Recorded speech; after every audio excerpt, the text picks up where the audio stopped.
7:03. May I have a roll call, please? Student trustee Orlando.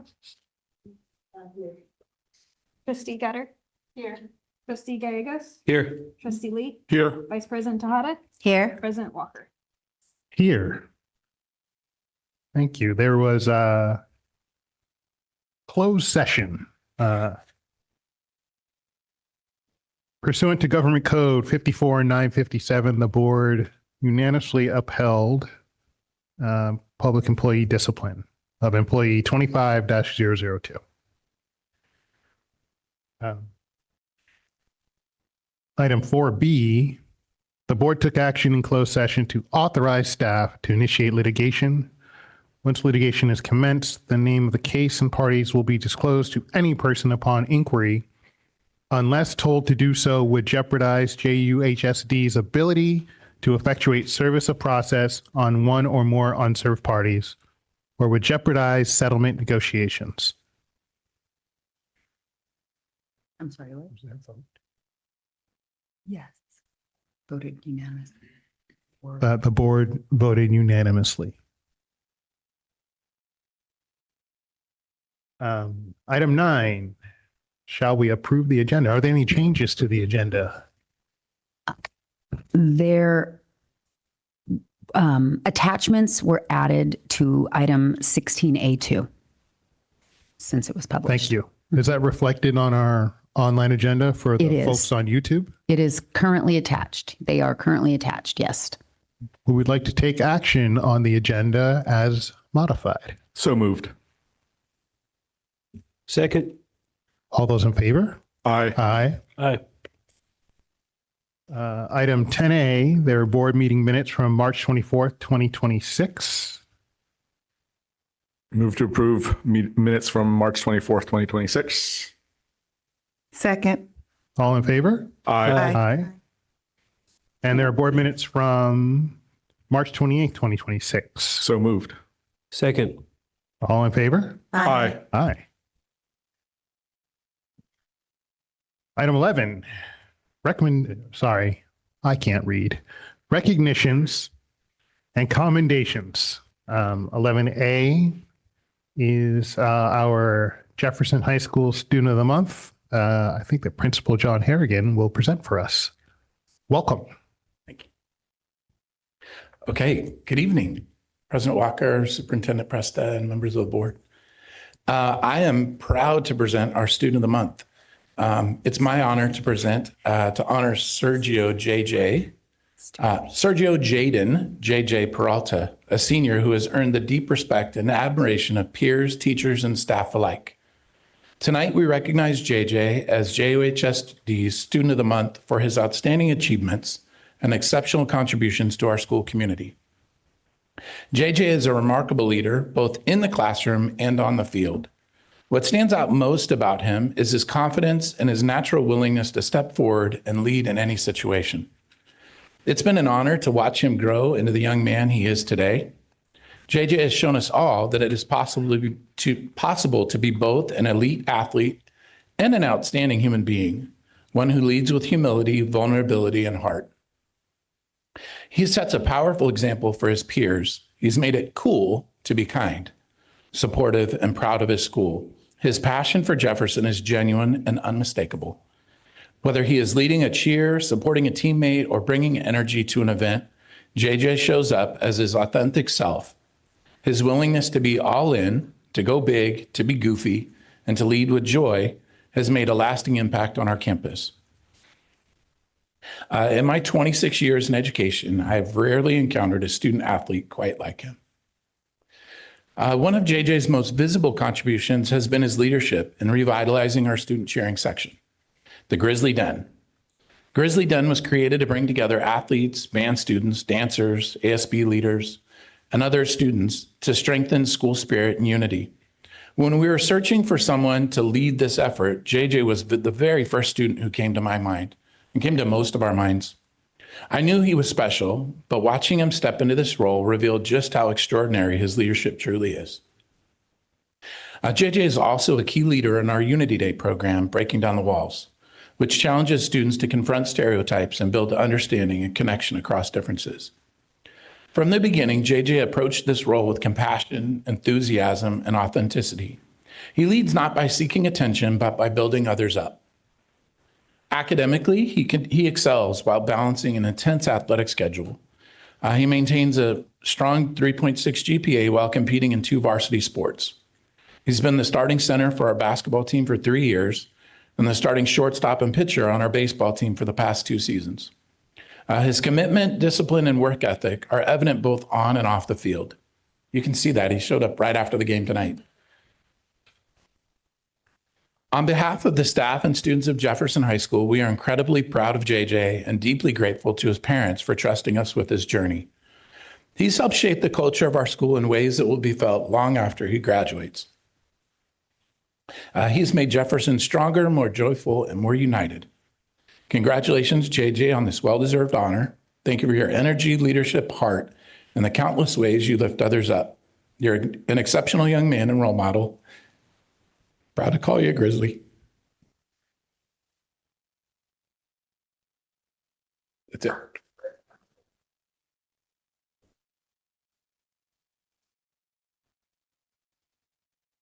think you get to come up now. Yeah. You're choking up your principal. I know. God, I don't know what. Yeah. Okay.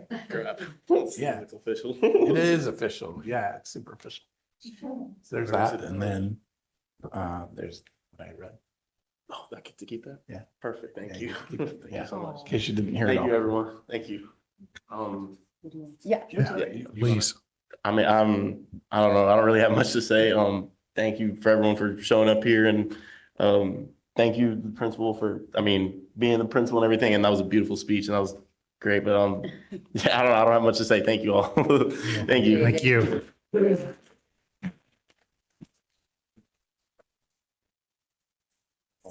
Falling back that. Oh. JJ, do you mind coming back to the podium, please? You left so smoothly, I didn't realize we wanted you to stay. We're going to say nice things to you. Okay. Lovely. Student trustee Orlando, would you like to? Hi, I don't know you, but just right now, you seem like a very compassionate person to be thanking your principal so much. And I'm really glad that you have this award and you've done so much good in the world. Thank you. Thank you very much. Hi, JJ. Hello. I just feel very privileged to be here tonight to hear all of these outstanding things about you. And it's just a testament to your family and that support, and also the support of the family that you created at the high school. And it's just so great to know that you're just leading with joy, because that will just take you far in life. So that's all internal to you. So never let anyone take that from you. Congratulations. It's Thank you. great. Thank you very much. What's good, JJ? What's going on? Who you here with tonight? Who you got over there? Mom, Dad, that's my little brother right there. Mom, Dad, how you guys doing? Congratulations, all of you guys, because it does take all of you guys to put a nice young kid like this up on the podium and earn this award. I think what I like most about giving these out, though, is that, these aren't things that you're working towards. These are things that are given to you for all that work that you do behind the scenes and that everybody sees. Mm-hmm. So it's like, you're out there busting your tail, doing everything you got to do for you and for the people around you. Then you don't realize that people are watching. You know what I mean? And that's really important that you understand that, because you are leading by example. So just super proud of you, for doing that. And as a father too, just seeing you up there and how proud you are and how proud your parents are, it's really cool. And then, seeing John really get, kind of take that to heart, how much it meant to him that you're representing the school and the district the way you are. Super proud of you. Keep it up. Thank you very much. Yeah. So I have to know, JJ, what were your stats tonight? Oh, God. 0 for 1, pulled a walk, and that's about it. And I played first a little bit, and maybe I had an error, but that was about it. But I had a few outs at one. Okay, cool. That's all. It's all good. It's all good. No, what strikes me about you is just not having just met you for the first time is your presence. And it's really clear. We can look at you and just know that there is a natural born leader right here. And that's something that's going to take you far. and hold on to it. And it's also clear from what your principal shared, you're leading with humility and keep that as well, because it's really clear that you're going to go far. You're going to do some amazing things coming up, and we're excited to see what you're going to do. So stay in touch after you've gone. We'd love to know what you're up to. Thank you. Thank you very much. Hi, JJ. Hello. So you didn't pitch tonight. No, I didn't. Miss Okay. tonight. Well, it's really great to honor you. When I read this, when I read the presentation that Mr. Harrigan wrote, I was thinking, who is this young man who in 26 years of his education experience has rarely met someone like you? I went to Jeff. My daughter graduated from Jeff in 2022. Trustee Gallegos also went to Jeff. So I, of course, have a special place in my heart for any Jefferson students. And I just love how he said that you've helped shape the culture of the school in ways that we felt long after you graduate. You probably don't even realize that. There will be people, I'm telling you, from way in the future, someone will say, hey, did you know this guy, JJ, who went to Jeff? Oh my God, JJ, yeah, I know him. It's going to be like that for you. Mm-hmm. And, I just, you like they said, you're so humble. But it is a gift that you can affect people in the way that you do just by being you. And that you're a scholar athlete as well. And you're able to maintain that, but also bring joy to your school. And I'm sure everybody at Jeff knows you because you're just naturally friendly, I can tell. Mm-hmm. And he goes, mm-hmm. Yeah, but I want to thank your family so much. Principal Harrigan, Mr. Falabella, everyone at Jeff who created this environment to help you excel and to be yourself and bring, the leadership out of you, which probably has been there for a very long time, even as young as you are. Mm-hmm. But you're going to go far. I can't wait to hear what you're going to do in the future. But good luck, and so proud of you. Thank you. Thank you very much. JJ, congratulations. I always say that, students who come up here have figured a few things out. And I'm glad that you've taken on this role of a leader. I'm really proud of what you've done in the classroom. And I don't know, it's important. These things are important. Somebody's got to step up. And, I think you don't realize it, like Rosie said, but people look up to you, people around, they see you and they're like, I want to be like that guy. I kind of embrace a special role of sports. I have a son who won't do anything willingly except play soccer. And so I'm always like, oh, look, you can do this for the lads, and that's leadership. And he's like, and I don't care. I want to score. So again, I'm really proud of you for doing that. And maybe one day when these really nice people that I work with aren't smiling at you and maybe things are going a little bit rough, something happened in school, maybe an uncomfortable meeting at work, maybe you can look back at this, think to yourself, who are my leaders? What are my leadership skills? How could I get out of this? So hopefully this delivers for you in the future. I'm so happy for you. Congratulations. Thank you very much. JJ, I always go last, and then all of the great things feel like they've been said. So I won't be too redundant, but I will say, congratulations. I'm very proud of you. I can tell you're a very humble person, but I hope you do feel pride because you are making a difference. I kind of joked when I said you've choked your principal up, but Mr. Harrigan was really quite moved. And so that really says something. Your principal sees in you something that, and I think we all see something that is shining through you. You've got a wonderful presence and a wonderful smile. And there was one line, you've made Jefferson stronger, more joyful. and more united. And I'm grateful, as the superintendent, I'm grateful that you brought this to your school. And I hope that you feel that from those around you as well, and that you're getting filled up by that.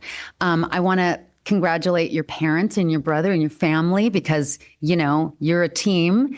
And I'm just really excited for what's ahead of you. And I also want to say, very strong GPA, athletics, really, like, you are like bringing it all. So I'm excited for you for what's next, and just want to tell you how proud I am. Thank you very much. Thank you. Thank you all. You're welcome. Thank you. Thank you, guys. So I think under Ms. Shreve's direction, we're going to take a picture. You with the board, you with the fam, and I'm standing next to that guy in the whites. So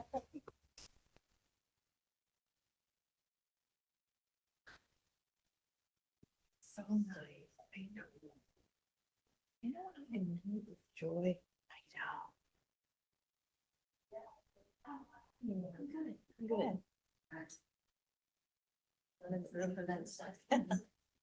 Oh, everything's busy.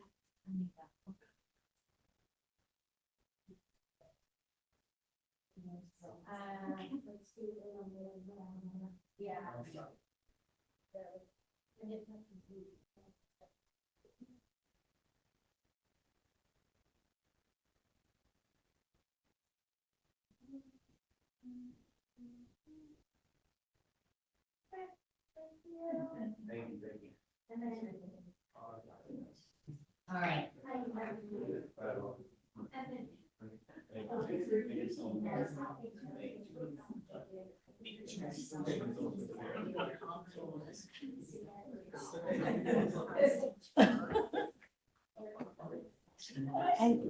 That was so cool. I know. So sweet. I'm supposed to. It's something about being in it. No, you know what? It's all good. Yeah. Your people are. The Bruce Springsteen concert called to me, had to go. God, really?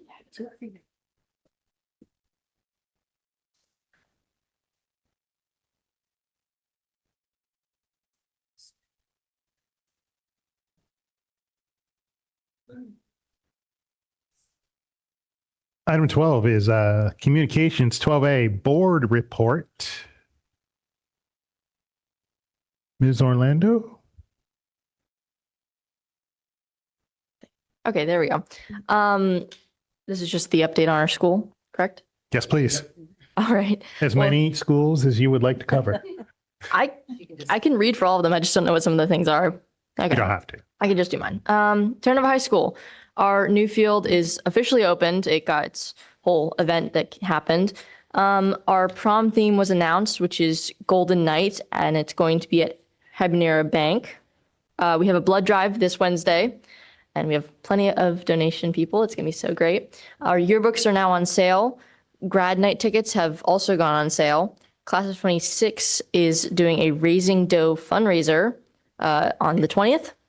ASB re-elections are coming up, where we can integrate new students into our ASB program or keep the ones that we have currently. Our last rally is on May 1st. We have an Earth Week celebration from the 20th to the 25th with presentations, games, challenges, and a pop-up thrift section. We also had a mental health awareness week with activities in the quad with like shout out your friends and here's some fidgets and play with these and like write a nice note to your friend and stuff. We also are currently having an Asian Club flip-flop drive till May 3rd to help support kids in the Philippines. Thank you. Did you say blood drive tomorrow, Wednesday? Yes. Right. Thank you.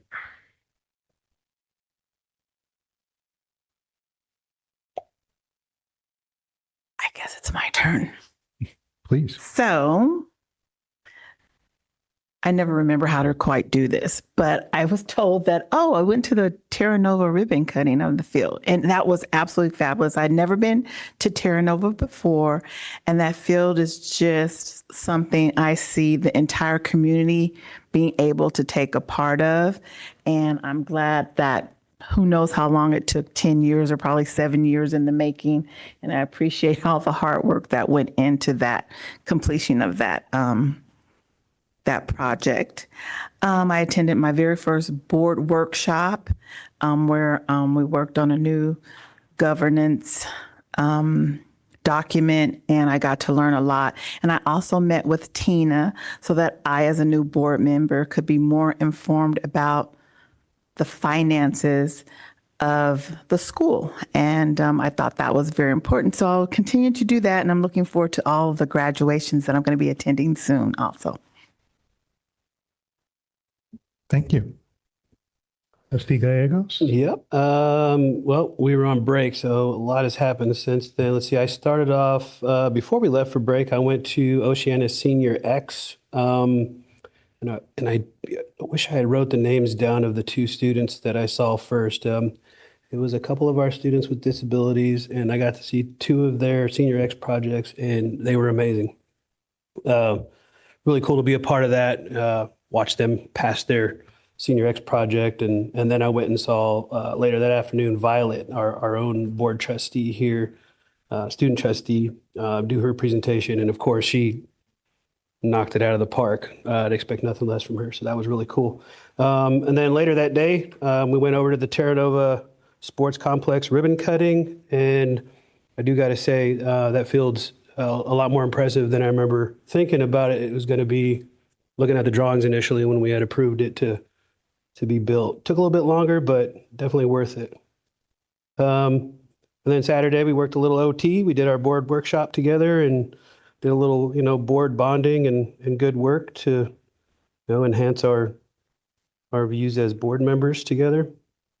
And then personally, I went and saw Project Hail Mary, which was a really cool movie, and kind of geeked out on the Artemis mission for most of that week we were off. So that was pretty much it.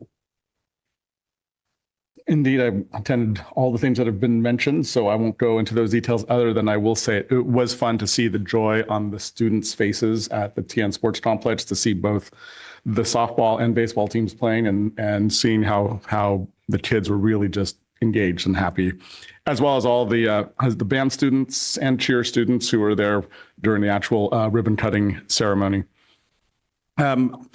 For me, last week, I'm on a housing committee with the California Department of Education, specifically for educator housing. And our committee last week actually met with Superintendent Thurmond and was also with Secretary Tamika Moss from the Business Consumer Services and Housing Department to see about how we can find funds for pre-development funds for school districts to actually be able to do this sort of work. It's one of the sticking points for a lot of districts. There's 1,000 school districts in the state, about 180 have begun some kind of process related to housing, but only 11 districts actually have completed projects. And oftentimes the sticking point is actually coming up with the $200,000, $300,000 to be able to do a feasibility study to see if they can actually do the work. So it was really good to be able to share about our project, and a couple of other districts were able to share about theirs, and encouraging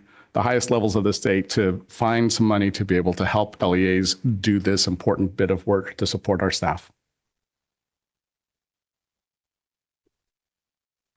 So I also attended a lot of the same events. I truly enjoyed the Senior X that I attended, which was Dominic Presta's presentation on nationwide injunctions, which I learned so much. Actually, I learned so much, and kudos to him.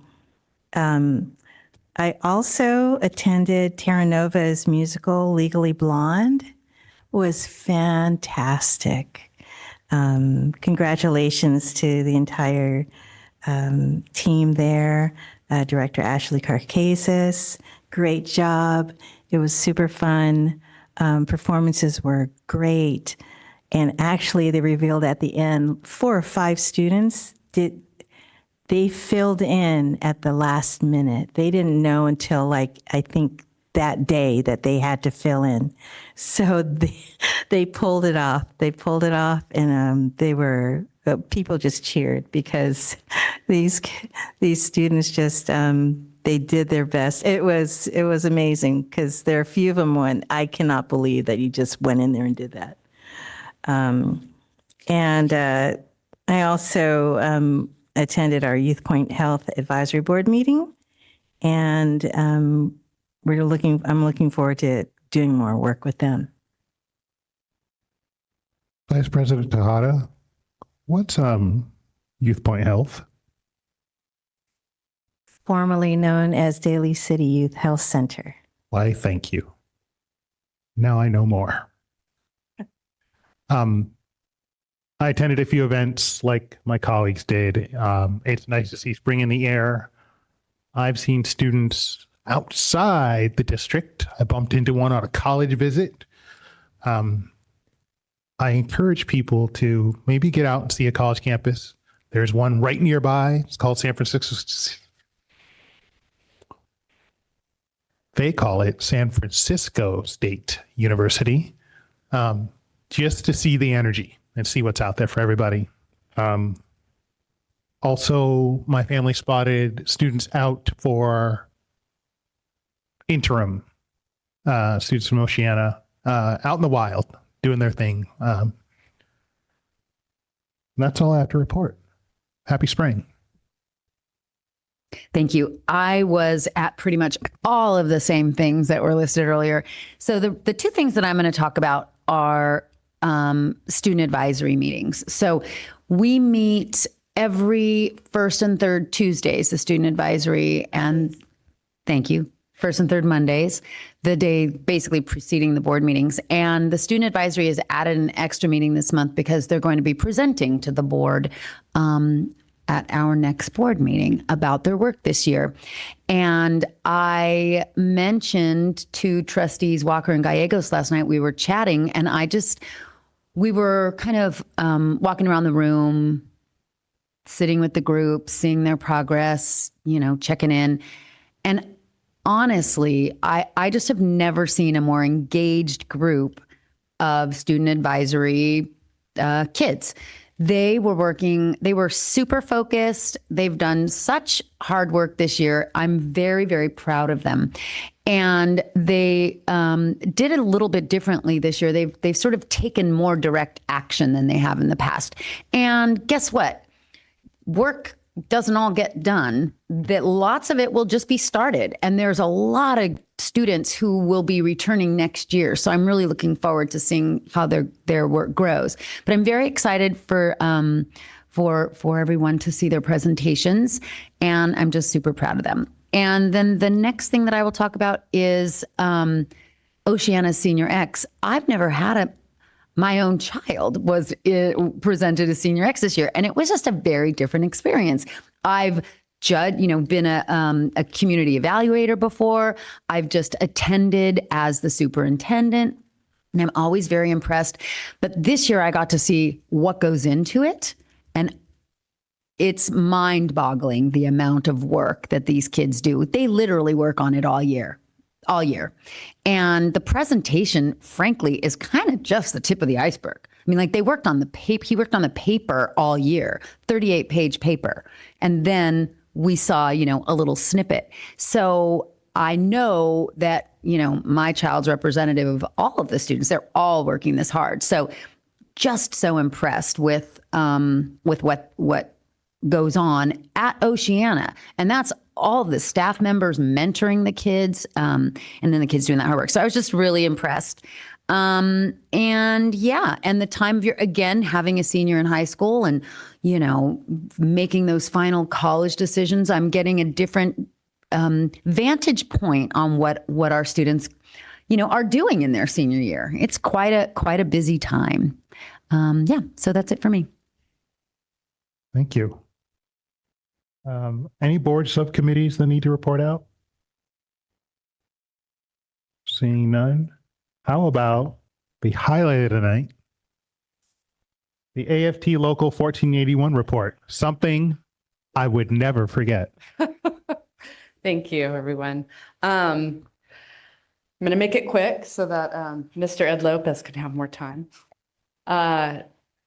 We have May Day coming up, and I just want to let everyone know that there are a menu of actions that you can take, what you feel comfortable doing, and there's some coordination happening in San Francisco and San Mateo and San Jose.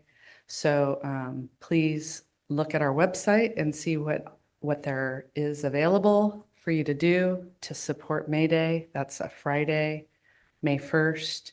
And again, there's a menu of items that you can do. Number one, I'm just going to say, is no shopping. So if you can think about it a day or two ahead of time, get your gas, get some groceries, and not spend money that day, everyone can do that.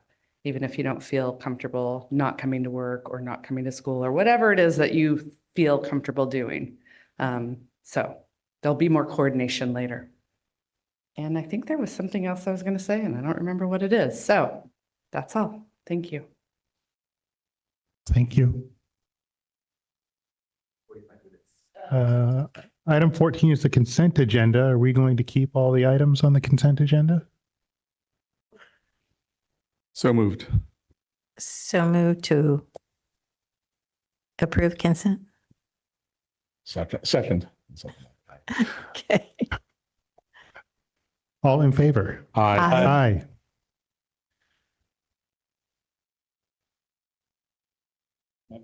And no, I have no blue cards in anticipation of the question on item 15. There is no public comment. Item 16A1 is a discussion item.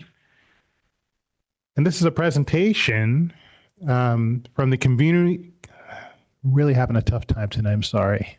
The Community Environmental Education Program. Mr. Lopez.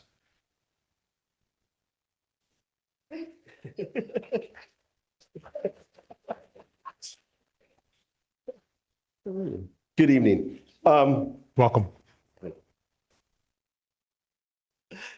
In 1992, I started my teaching career as a long-term substitute at Baden High School in South City. I soon came to the realization that there needed to be a better way to educate students who did not fit in the traditional high school setting. I soon was guided to check out a teacher in Daly City. His name was Reno Taini. He sits right over there. With curiosity, I ventured up El Camino. From the moment I walked through the door, I knew this is what I wanted to do for the rest of my career. I realized the Wilderness School was not just the name of a program, but an idea. In 1967, 4 teachers from Jefferson High School, Dave England, Bill Curran, Pat Crowley, and Reno Taini, came up with a radical idea of taking students from the classroom outside.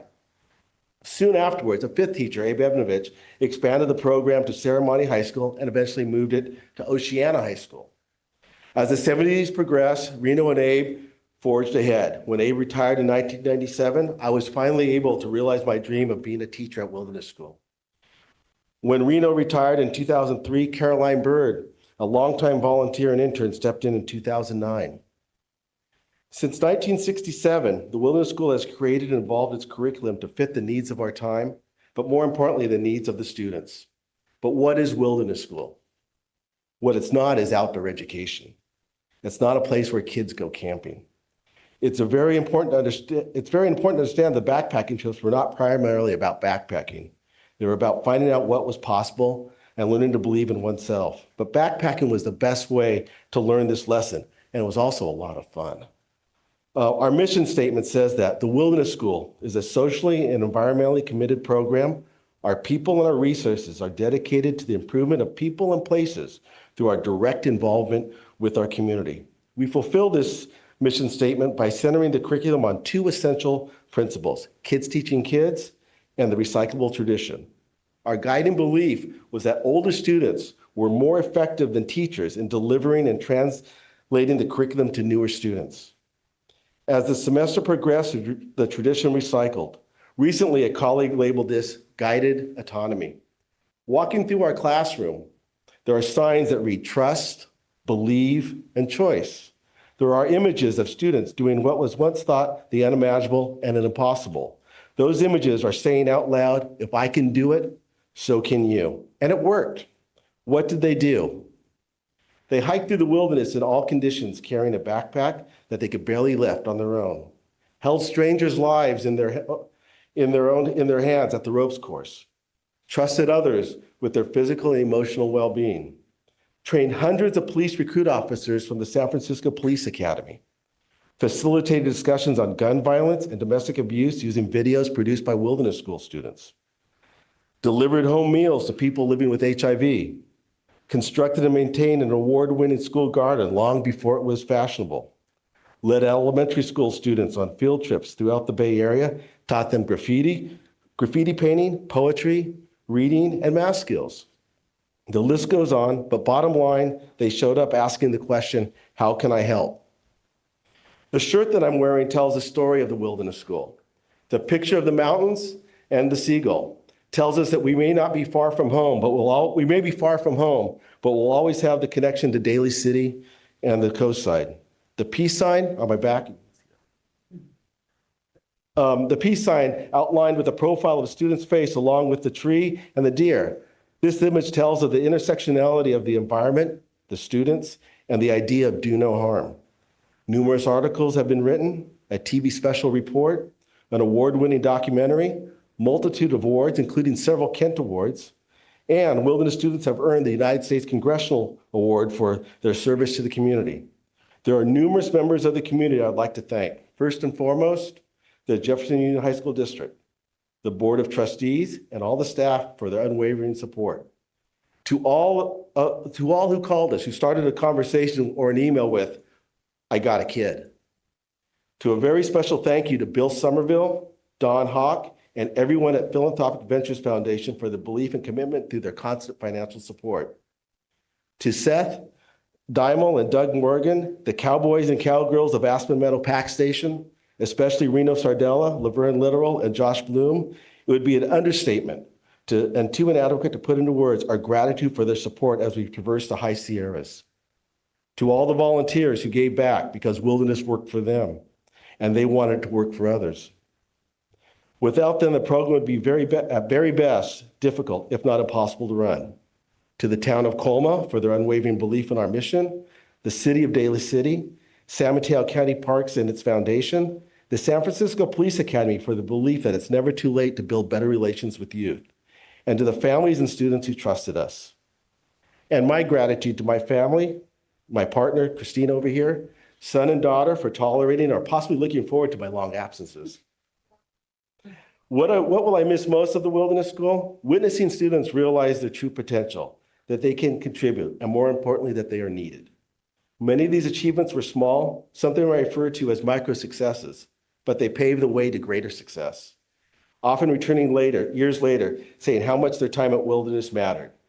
Lastly, I would like to read a quote from George Bernard Shaw. It epitomizes what we at the Wilderness School reach for every day. This is usually read at the end of a ropes course day. As I recite the quote, please keep in mind that when you hear the word I or me, I'm referring to the Wilderness School. I believe that once we close the door, the Wilderness School will never happen again.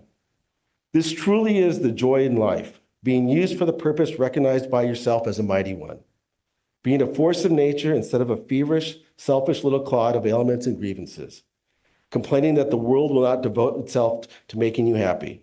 I am of the opinion that my life belongs to the whole community, and as long as I live, it is my privilege to do it for what I can. I want to be thoroughly used up when I die, for the harder I work, the more I live. I rejoice in life for its own sake. Life is no brief candle to me.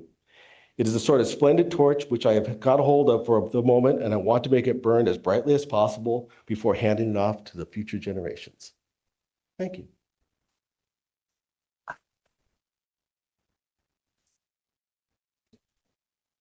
And by the way, a couple people in the audience I want to recognize. Please. One of my first students is right over there when I started teaching, Sacha. And the other one over there is Merle, are here today. So, and then some current students, I just want to say that. And then Reno, of course, he started this whole thing. It's his fault.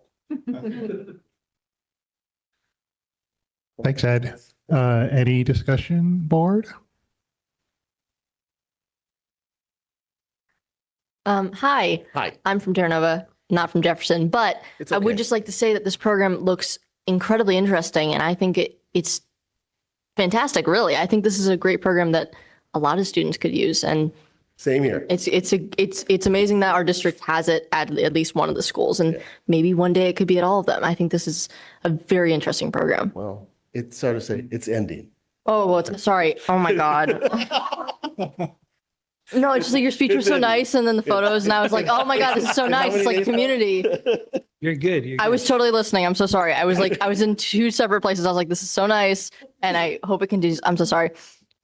It seems amazing, and I'm really glad a lot of students have grown and learned from it and worked. Well, thank you for coming. I met you at Thornton, and I appreciated your eggs, and I told board that week that was amazing.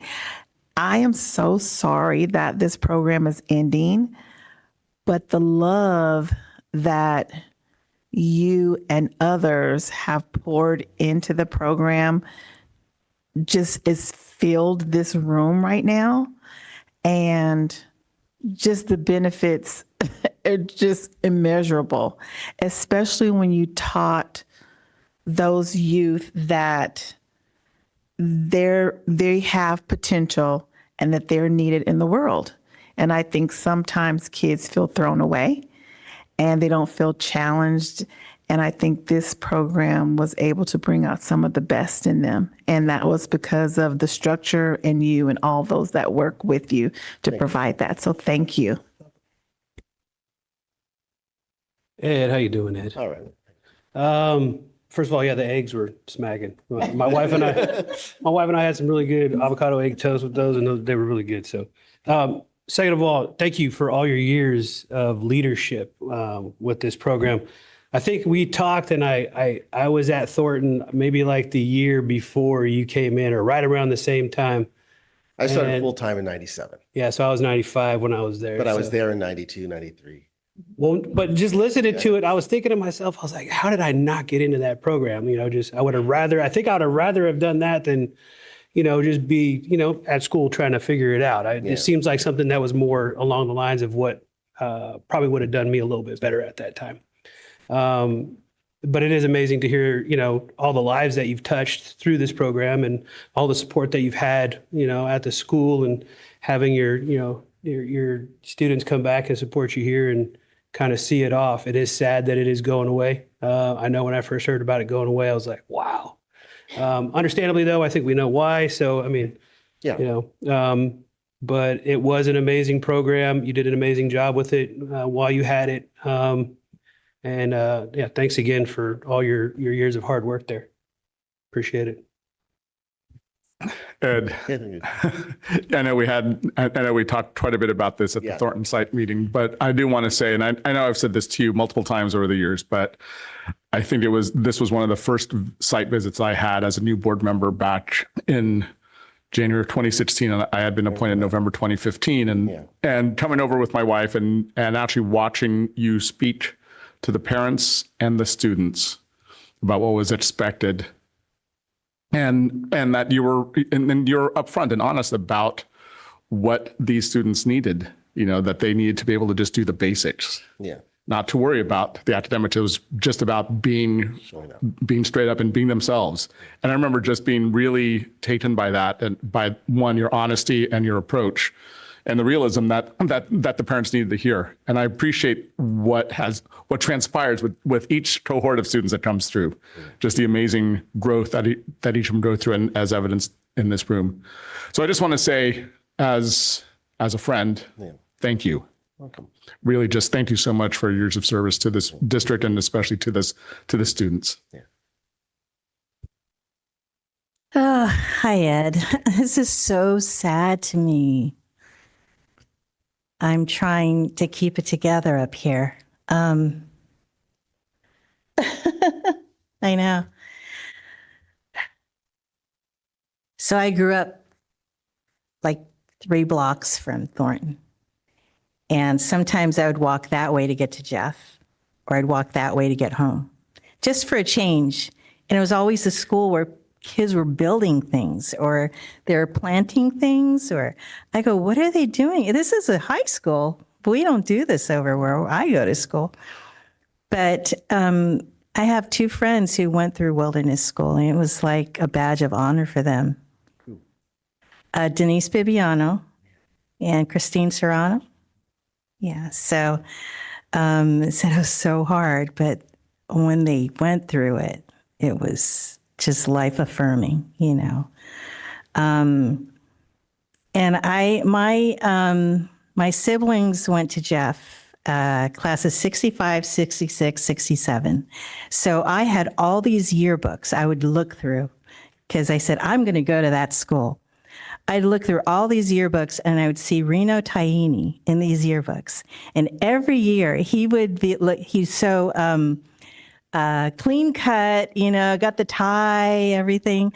And as the years progressed, I'm going, oh, this guy, I didn't realize he was the same guy at the wilderness school. When I went to Jeff later, I went, this is the clean cut guy, you know, he looks crazy, but I mean, you know, but all the kids would just, you know, run up to him and you could see some of our teachers were kind of envious because you could just see he just did whatever.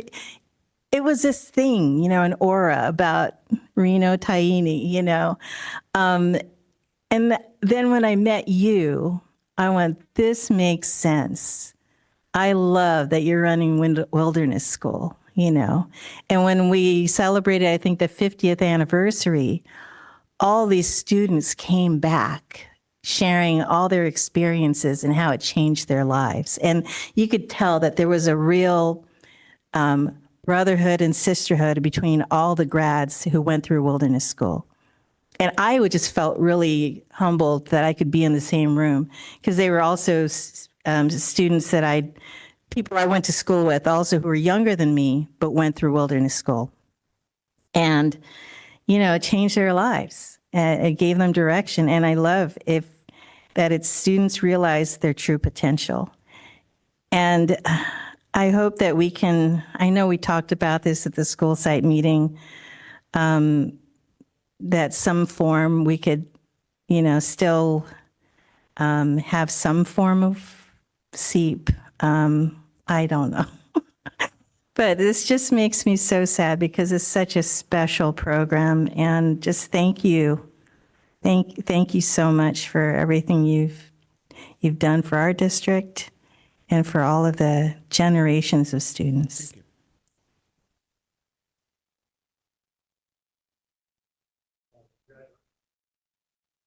Congratulations, Ed. I don't think I can say a whole lot to make the experience you've had of touching all these lives for 32 years any better, but congratulations on having it. I don't think I can do better than that. June 2nd, is that the day? No, it's May 29th at 12:15. Okay. Excellent. Thank you. Congratulations. Thanks everyone for showing up for Ed and the Wilderness School.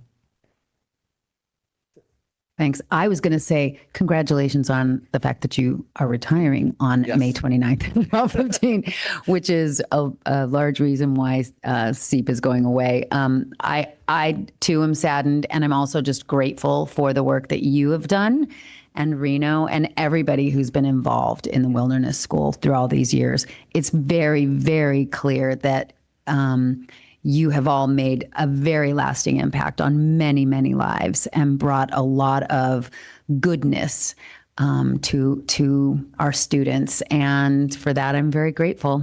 And I'm glad that you were able to come and share some of the, I love that you chose, rather than to do slides, Ed said, I just want to show photos. Yeah. And so that was really nice, seeing the photos in the background as you were. Corrine for helping out. Yeah, Corrine, she helps. She's always behind the scenes making things happen. Anyway, thank you, Ed. Yeah. Thank you so much. Yeah.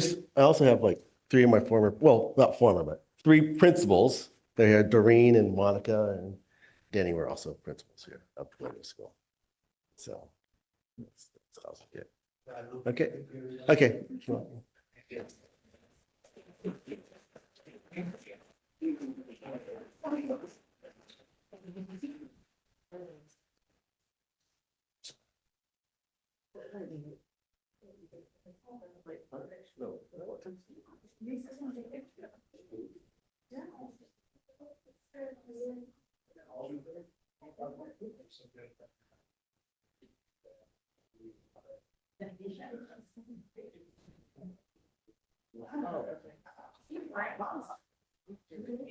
Item 16A2 is a presentation from our equity design team. Thank you. Ms. Presta. Thank you. I'm waiting for it to show up for me. Thank you. Technical people behind the scenes that make everything work.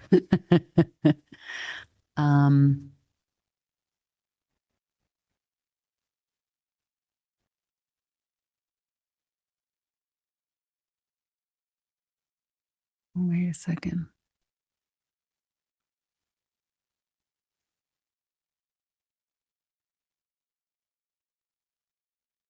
I think this is a few slides in. There should be. Can I go backwards with it? I can. No. Your mouse? I don't have control at this point. Can call Janet. Okay, I do. I got it. I am in control now, except I don't know how to get that off the middle of the screen. Is somebody else? Yeah, thank you. Okay, we got it. All right. Thanks, everyone. So first off, I want to introduce, there are a few people on our equity design team that are here with us tonight. So John Harrigan's part of our team. Thanks for being here and staying, John. Dan Arzaga is on the team and he's going to help me with the presentation. And Victor Zhao is on our team and he's here, as is Miss Karine Baca, Deputy Superintendent Karine Baca. So thank you all for being here. And thank you to Dan, who did a lion's share of getting the actual slides together. So I'm going to try and give a thorough but not wordy presentation, which is kind of challenging for me. So our goal, this is not advancing.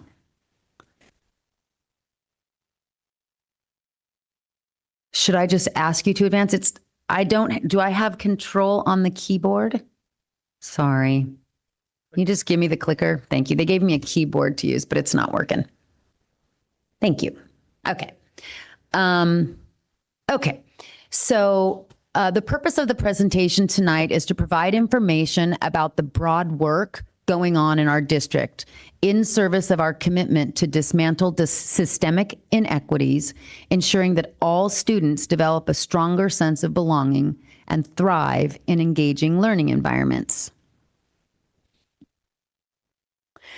We're going to go through a really brief timeline that highlights our equity journey. In prior presentations, we've given a lot more details.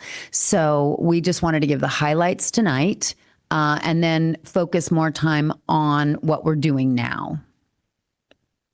And Danny Marenko just walked in. He's also on our equity design team. So thank you for staying with us, Danny. Okay, so several years ago, the board and a team worked on the equity statement. We have included it here. What our focus has been in the last couple of years with National Equity Project has been on liberatory design. There's a hyperlink. If you have the presentation, I'm not going to follow it right now, that gives a really thorough description of liberatory design, but it's a process and practice to shift the relationship between the people who hold power to design and those impacted. So designing with, not for students, families, etc. Liberatory design invites diverse and dissenting opinions to name and disrupt harmful or inequitable practices, creates conditions and processes that support collective meaning-making, decision-making, and action, fosters learning and agency for those involved in and influenced by the design work, and creates conditions for collective liberation. So in thinking about how to put this presentation together, the equity design team, we met and we talked about, what is it that we're doing? We're developing equity muscles. This is a metaphor for developing the will, stamina, and skills to engage and sustain uncomfortable and difficult conversations about race, equity, and systemic change. We're strengthening our equity practices, the process of providing staff with the skills, tools, and shared sense-making opportunities which are necessary to implement equity strategies in our daily work. We're developing an equity lens, cultivating a specific, intentional, and critical lens to examine policies, practices, and decisions to ensure they do not create or perpetuate inequities. We're cultivating equity-mindedness, a mode of thinking where practitioners are conscious about race and willing to take personal and institutional responsibility for the success of historically marginalized groups. And we're transforming equity leadership, exploring structures and opportunities in which power is shared, not exercised, so that everyone can play a role in shaping the course of building equitable learning environments. So we've created these, we came up with these icons that are to the left, and in the slides, you'll see some of these icons shown so that you can kind of, see the connections that are made. Okay. One of the things that I say, we were meeting earlier today, Corrine and Dan and I going over the slides, and Corrine reminded me of something that I say in many meetings that we are in when I'm talking about the equity work that we're doing. And for me personally, as superintendent, one of my main goals is for our district to be a place that you can take me out of the picture, you can take Ms. Baca out of the picture, you can take any of the people kind of out of the picture, it can be other people in place, but to have systems in place where students can thrive, students you'll hear us talking about if they're seen, heard, and valued, we have equitable systems that outlive all of us so that it doesn't really matter what person is in the system, but the system is going to work for all of those students. And so this is the stuff that we're busy doing. We are improving our instruction. We're focused on universal design for learning, constructing meaning, grading for equity, ethnic studies, instructional coaching. So it's not all about sort of getting in touch with our feelings. It's real meaty work that we're doing. We have set up, and this is the part that I feel is one of the linchpins of everything, like keeping everything together. We started with an equity design team with National Equity Project. We have equity teams now at every school site. We have student equity teams at every school site. And not only is there just sort of a team, but they are functioning teams. And I'm really excited for Dan to share with you some of the work that's gone on this year, because a lot is being done. And we've been building, this is my 5th year in this role. We've been building this for several, and preceding me by a couple of years. The board started this work. And now it's taken off. This year feels like sort of a sea change, that the work is really taken off. We're working on ensuring that we've got a positive climate. That happens by building relational trust. We have conducted many student listening sessions, staff listening sessions, and we're building our equity muscles. The work that we've done with Courageous Conversation, with National Equity Project, joining the district redesign, and building emotionally intelligent equity and inclusion practices. So here's a brief timeline. We started the equity work in 2018. Our school board did with the California School Board Equity Network. We, in 2020, had keynote speakers. 2022, Nicole Anderson, Toby Scruggs-Hussein, Luis Versailles. We've had Glenn Singleton from Courageous Conversation come. So many keynotes so that we reached everyone in our district. We've had training starting in 2021 with Courageous Conversation. And that was district level equity leadership groups were our district equity task force starting in 2019, who created our equity statement. The The LEADS, the Leadership for Racial Equity, that is site and district administration, and the DELT, the District Equity Leadership Team. We worked on things such as the Equity Lens tool. So all these years, we've been sort of building and building and building to get to the place where we are today. In the fall of 2023, Kareen Baca and I saw something from National Equity Project inviting applicants to become part of this district redesign cohort. We didn't really know what we were signing up for, but we thought it sounded good, and we applied. We were accepted, and we reached out to some leaders in our district to see if they wanted to join us in this I don't know what you call it, in this journey. So in the fall of 2023, Kareen and I, along with Dan Arzaga, Jessica Tia, and Josh Featherston, formed the Equity Inquiry Team. So that first year, it was really all about inquiry. One of the things that we've learned from National Equity Project is you really have to see the playing field, see what is happening before you start taking any sort of action. So this picture was from our first retreat and there were school districts from across the United States, New York and Chicago, local districts such as Walnut Creek and Santa Clara. I think there were maybe 7 districts or so. I could be wrong, but there were lots. And so in the fall of 2023, working with our coaches and mentors from National Equity Project, we decided to begin by listening to students.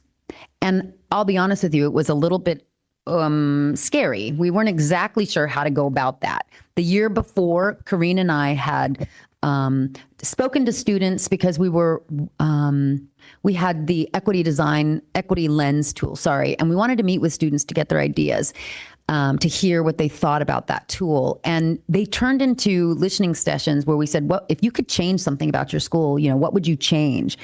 And we really got a lot of good feedback from the kids. And so that was the start of our listening here in the district, but it was not organized well. I mean, we really didn't. We were just talking to kids, just talking to students. So National Equity Project said, they said, talk to one student. It doesn't have to be, just talk to a student. So all of us, the 5 members in our different roles, in our different school sites, Josh was Jefferson, Jessica Westmore, Dan was at Oceana. So they were just talking, and Kareen and I went to Terra Nova and went to the other schools and talked to kids. And we just asked them, what makes you feel seen, heard, and valued at school? And we listened. This was an example of a sophomore from Oceana. The counselors are good listeners and they helped me out. So we heard positives. We also heard some things that were negatives, that were like, we need to get better at this. And from some of those smaller conversations, we decided that we needed to design a student experience survey. And so we just asked the questions, what makes you feel seen, heard, and valued at school? And then the follow-up, if you don't feel seen, heard, and valued, what would help? What would make you feel that way? 2,400 students responded. That's a really high number of responses. Oops, I'm going backwards. And so after that, so this is an example from that survey. Although Westmore is a very caring environment, having a better connection with teachers and staff will make it easier for me to ask them for help and go up to them if I need anything at school. So we gave this survey, and then we had to look at the data. And again, some of us were not very comfortable. I will say at least one of us on the team felt pretty comfortable with data. And I think the others of us weren't so comfortable, myself included. Not really sure where to start. So we learned a data protocol from National Equity Project. What does the data say? What patterns do we see in what students have said? What about our practices contribute to these patterns? How will we learn more? How do we want to shift the patterns? What might we redesign to do differently? So as you see the ladder of inference to the right, they really taught us to start with observations. Start with observations. Don't start coming up with how you're going to fix things. Don't start putting meaning to things. Don't start saying, well, if this would have happened. Really just observe the data. Then you can go up. Then you lend meaning to the selected data that you observe. Take a little subset of that data and look at that. Look at the meaning, making assumptions, etc. And then you take action as you go up. So from that student experience survey, this was the data. This Hispanic students make up 33.7% of JUHSD, and they responded, this high percentage responded with a 1. The key takeaway was that 41.7% of Hispanic students responded with a 1, rarely feel seen, heard, and valued at school.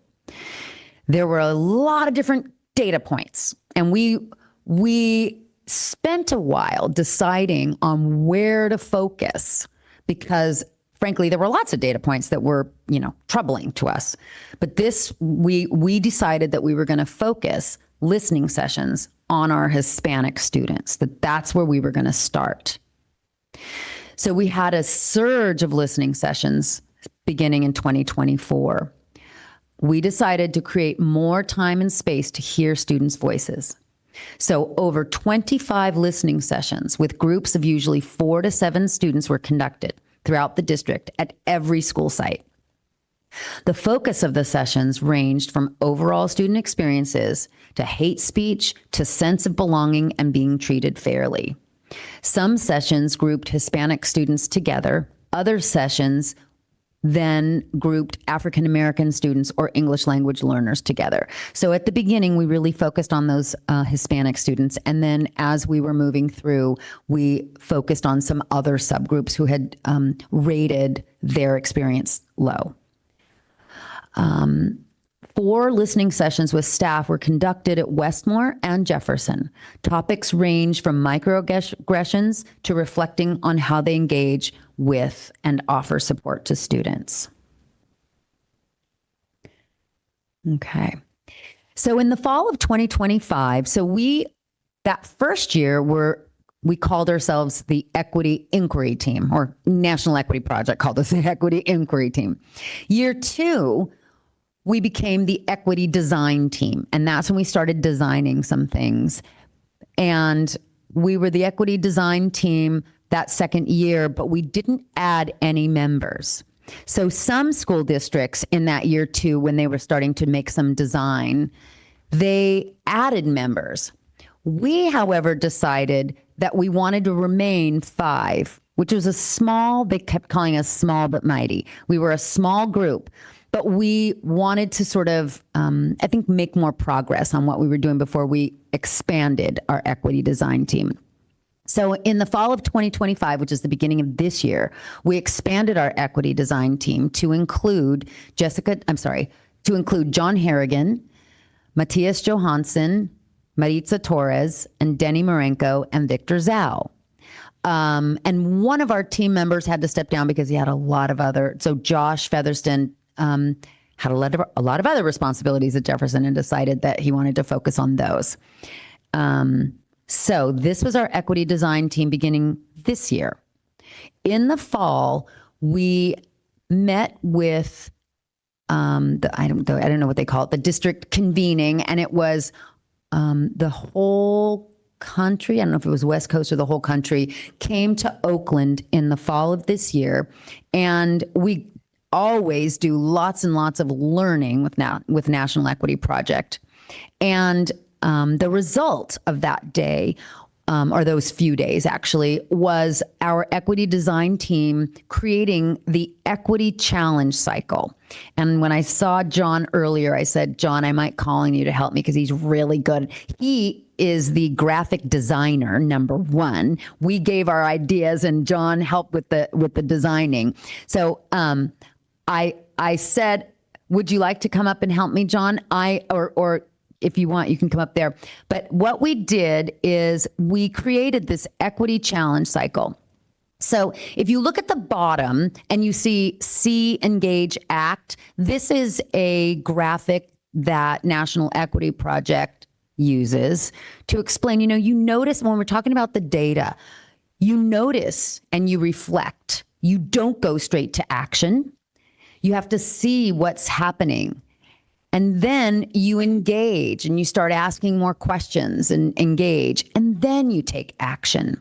And you see the graphic right above, pilot, prototype, and probe. That's another graphic that we've learned from National Equity Project, where, and this is one that I'm using with the students as well. They're asking questions, they're probing, and then they're creating a pilot to say, what if we do this to solve this problem? Let's do it at one school. Let's try this with this small group. Did it work? Then you're going to prototype. And then you're going to probe some more. So what we did is we created our own equity challenge cycle as in the center. And at the bottom, you can see it says, our challenge is to center student voice through engaging in cycles of reflection involving student listening, collaborative sense-making, and prototyping scalable action steps. And I'm going to turn it over to John Harrigan to explain the beautiful graphic. I don't know that there's much more to say. Really? Okay. Yeah, no, I was like, I don't trust myself to be the best relayer of That's this. what I was doing. What's Like, that? I was trying to occupy my time when we were meeting. I'm like, I got to do something. So in my remarkable, I was just trying to jot down what everybody was saying. Yeah. And so really it was like centering student voice, right? In the middle of the bullseye is right there. And that's what we've really been focused on, is kind of keeping student voice at the center of what we're doing. What are they saying? What's their experience? And we don't know that if we don't ask. And so a lot of it just reminds us to do the listening. And so starting with data. So if you go to the outside, there's data analysis, and that's kind of like the beginning. And then you go, okay, well, what do we want to know more about? And how are we going to learn more about it? Well, we're going to talk to kids. We're going to ask questions. And we can do this with staff or students. Like at Jeff, we've done it actually with staff as well as students. So then we do listening. And so we come up with questions that we want to know the answers to. And then you make sense of it. So then you're going, okay, well, what is this data saying? And it goes back to the ladder of inference. It goes back to all those things that Ms. Prestos talked about. And then we go, all right, let's create a prototype. Let's do a safe to fail. And so a big point of what we've been working on is just creating safe to fail experiments. They don't have to be really big, just something small that we're going to try, that it's okay if it doesn't work. And where we're next year, I think going, I don't know if you guys are going to talk about this, but doing more with co-creation. So we're actually working on the solution with kids, actively designing safe to fail with students. Instead of us sitting back and going, oh, okay, yeah, cool. We've got all this data and we've listened and we think we know what's good for you. And that goes back to designing for, not with. So the liberatory design process. So we're doing the co-creation and we're prototyping. So that's kind of our focus, at least at Jefferson, is going to be really on co-creation. And how do we do that? Work with students so that we're getting to a better solution. Then we do it, and then we come back and we analyze, did it work or not work? And then you do this iterative process. But inside of that are some other things. So like, what's our site focus? What are we working on as a school? Each one of us, we realized, have different needs. I think we all knew that. But each one of us knew that. And so it didn't make sense to say, here is our site focus, because each one of us may be working on something different each year. And then we have enabling conditions. So these come from National Equity Project, and they really just talk about collective vision, effective systems, inclusive leadership, or trusting community. And so you kind of think about what it is that you're trying to address and what conditions need to be present in order for it to be successful. And then you figure out, okay, do we need to do something to address deficiencies in these enabling conditions that we might need? Not every project that we're going to work on requires all the enabling conditions, but it's important to kind of have an idea of what will allow or create success. So anyway, it was just creating this out of what everybody was talking about. And then having something that we could show people, like go back to our schools and say, here is the process that we actually use when we're doing this work. And so looking at how do we do this?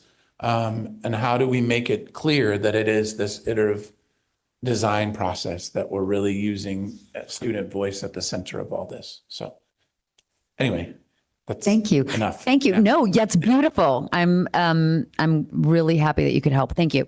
So, with that, I'm going to turn it over to Dan Arzaga, who is our teacher on special assignment for equity and ethnic studies. And Dan, I'm going to hand you the clicker and I'm going to talk about you for a minute. Dan has been absolutely key to this work. He is a founding member of the Equity Inquiry and Design team, and he also works really closely with all of the principals and all of the school sites, all of the equity teams, all of the student equity teams. So we quickly learned, Corrine and I, that it was really hard for us to be kind of the person who is holding all of this together. And I just want to thank you, Dan, because Dan's done a really amazing job. And so he's going to be sharing with you some of the really amazing work. And you have also in the board packet links to each of the school sites specifics. But I'm going to turn it over to you, Dan, now. Thank you. Right. The appendices that you have, one from each school, they have a longer bulleted list of more than what we were able to put here on these few slides for this presentation. But it wasn't easy to get these things going. This is my second year in this role, and part of the difficulty was the role was created, and now what does this person do? And so I can remember some of those early meetings with these principals, and as much as I liked hanging around with them, being with them, some of them I was familiar with already. It was like, okay, now what is our working relationship here? So it took a little while to figure out, but once we got rolling and once we found some purpose in it, then we could see there were some great equity work already going on in the school, and how was it we were going to then meld it with some of the frameworks from National Equity Project and some of the approaches that we were taking with listening sessions, and then kind of integrating it into what was needed at that particular school site. So starting with how staff equity teams and schools are currently building equity capacity around the district. Again, this is just like one example from each school site, and then we've tied it to one of the building equity capacity, descriptors. So I'm going to start there on the lower left with Westmore. And what was nice about working with the staff equity team at Westmore is this past school years, the staff equity team members decided okay, we want to be able to go in and do these listening sessions that have been happening around the district.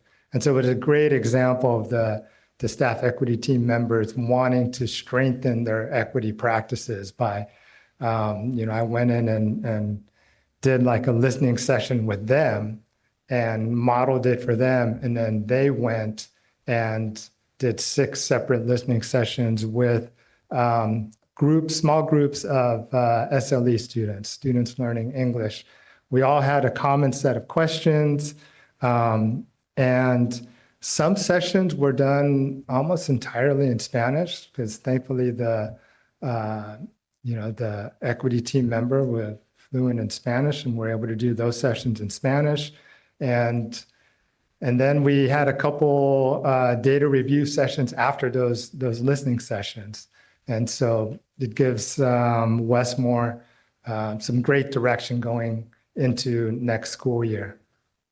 At Oceana, their staff equity team is called the Anti-Racism Committee. They've had that name for a while, even before we had, formally the staff equity teams. Just something they're doing currently is having this book club with their staff, and they're currently reading Why Fascists Fear Teachers by Randy Weingarten, the AFT president, and good example of developing equity muscles, because it's in those book clubs in which you're going to have those conversations about equity and race and systemic change.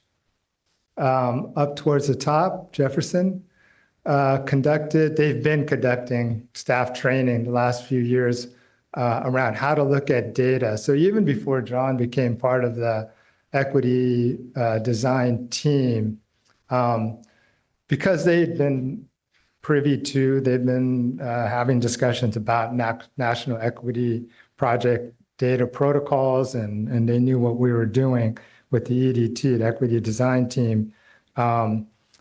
They were ready with their whole staff, training their staff to look at data in this way. And again, a good example of developing an equity lens.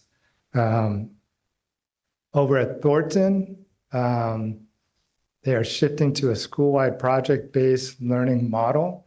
And listening, I mean, part of it comes from listening to their students and what is going to best meet their students' needs, which is the essence of Thornton.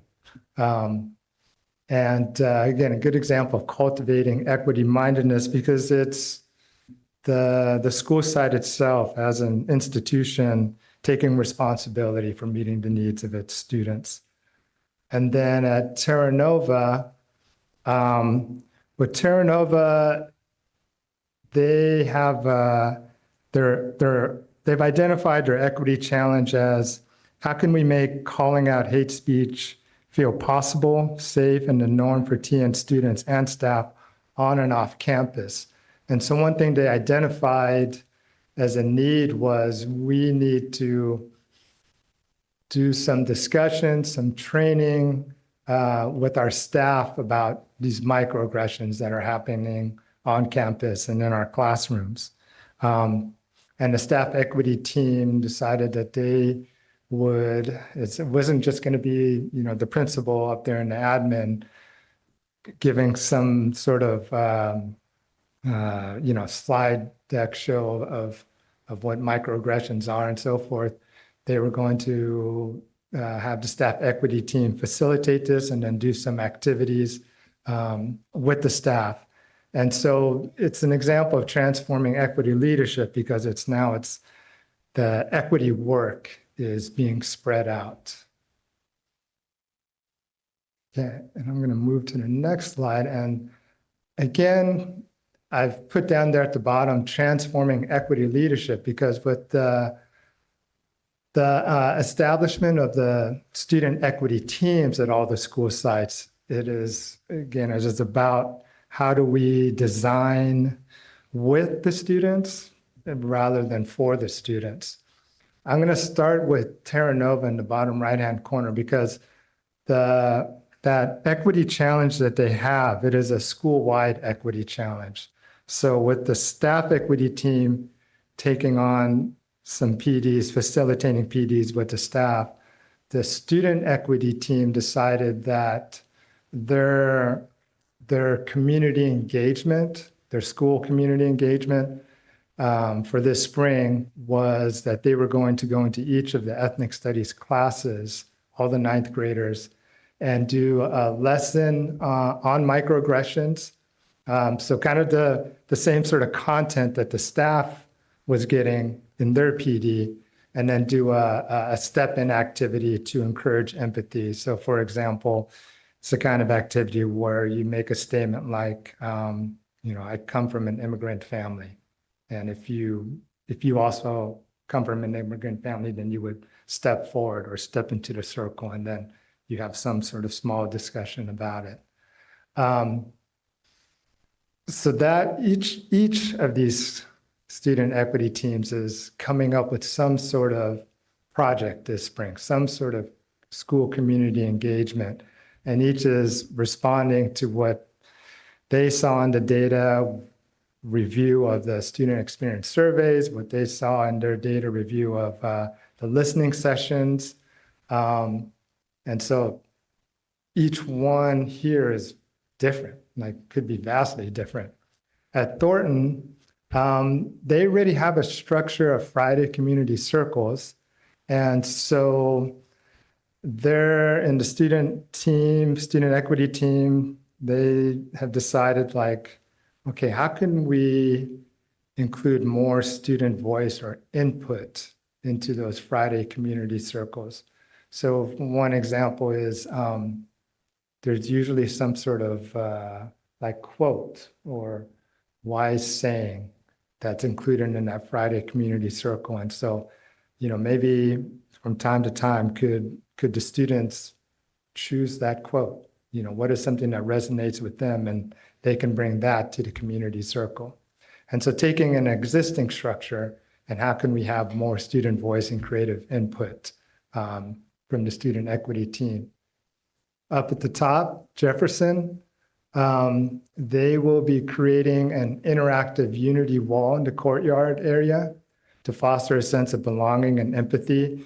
It might be something, they're still developing it, but it might be something in which they've taken some quotes or song lyrics that resonate with them, and other students can come and interact with it by, it might just be a star that says, yes, that resonates with me also, or a way in which they could also add things that resonate for them, and other people can then connect with it. Oceana, their student equity team will be facilitating a staff PD coming up in a few weeks. They will have small staff groups work through different scenarios that they came up with. In fact, they just came up with their scenarios today. I was in a meeting with them. And one scenario had to deal with, the comments made about somebody's hair, the texture of their hair, and however intentional or unintentional the comments might be in making that student feel a certain way, feel bad or embarrassed or awkward. How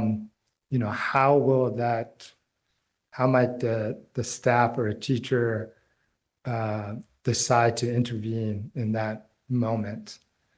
So there'll be discussion with small staff groups, but then also the student equity team will give their input into how would we like the teachers to intervene? How would we like them to react to that?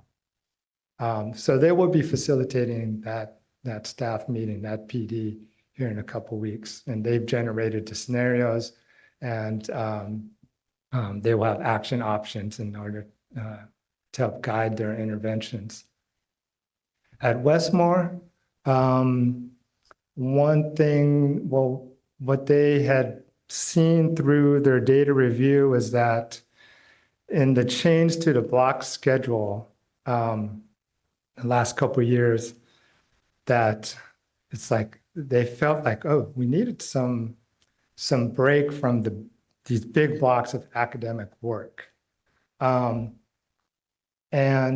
how could we create, and flex time can create a break, but there were no flex time offerings that were offering anything that felt like a break, whether it was some physical movement or something creative, or even some sort of,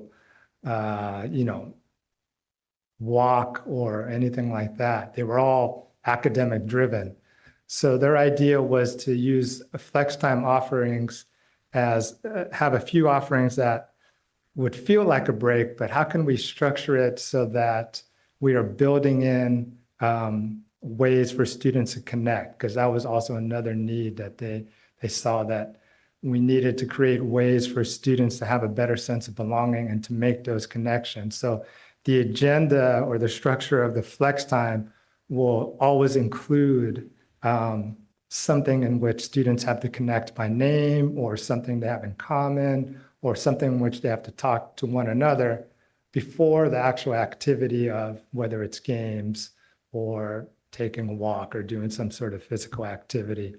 So coming up in a few weeks, the student equity team, they're going to prototype it for the staff equity team. They're going to do a run through of one of the proposed flex time offerings that they will that they hope that they can facilitate others' flex time offerings coming up, but maybe other teachers will see like, okay, I think I would like to have a flex time offering that looks like, this. So those are, again, these are just the things that they're working on right now. And some of these groups are even have some thoughts, for the coming, school year, because we're trying to just try something this spring. They've mentioned already safe to fail experiment prototype. And it just means let's just try something, see how it goes, and we can tweak it. And if it goes well, then we can look at how do we expand it.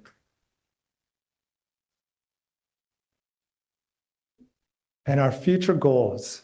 Over to the right, that graphic, that is our goal. More youth participation, designing with our students rather than for our students.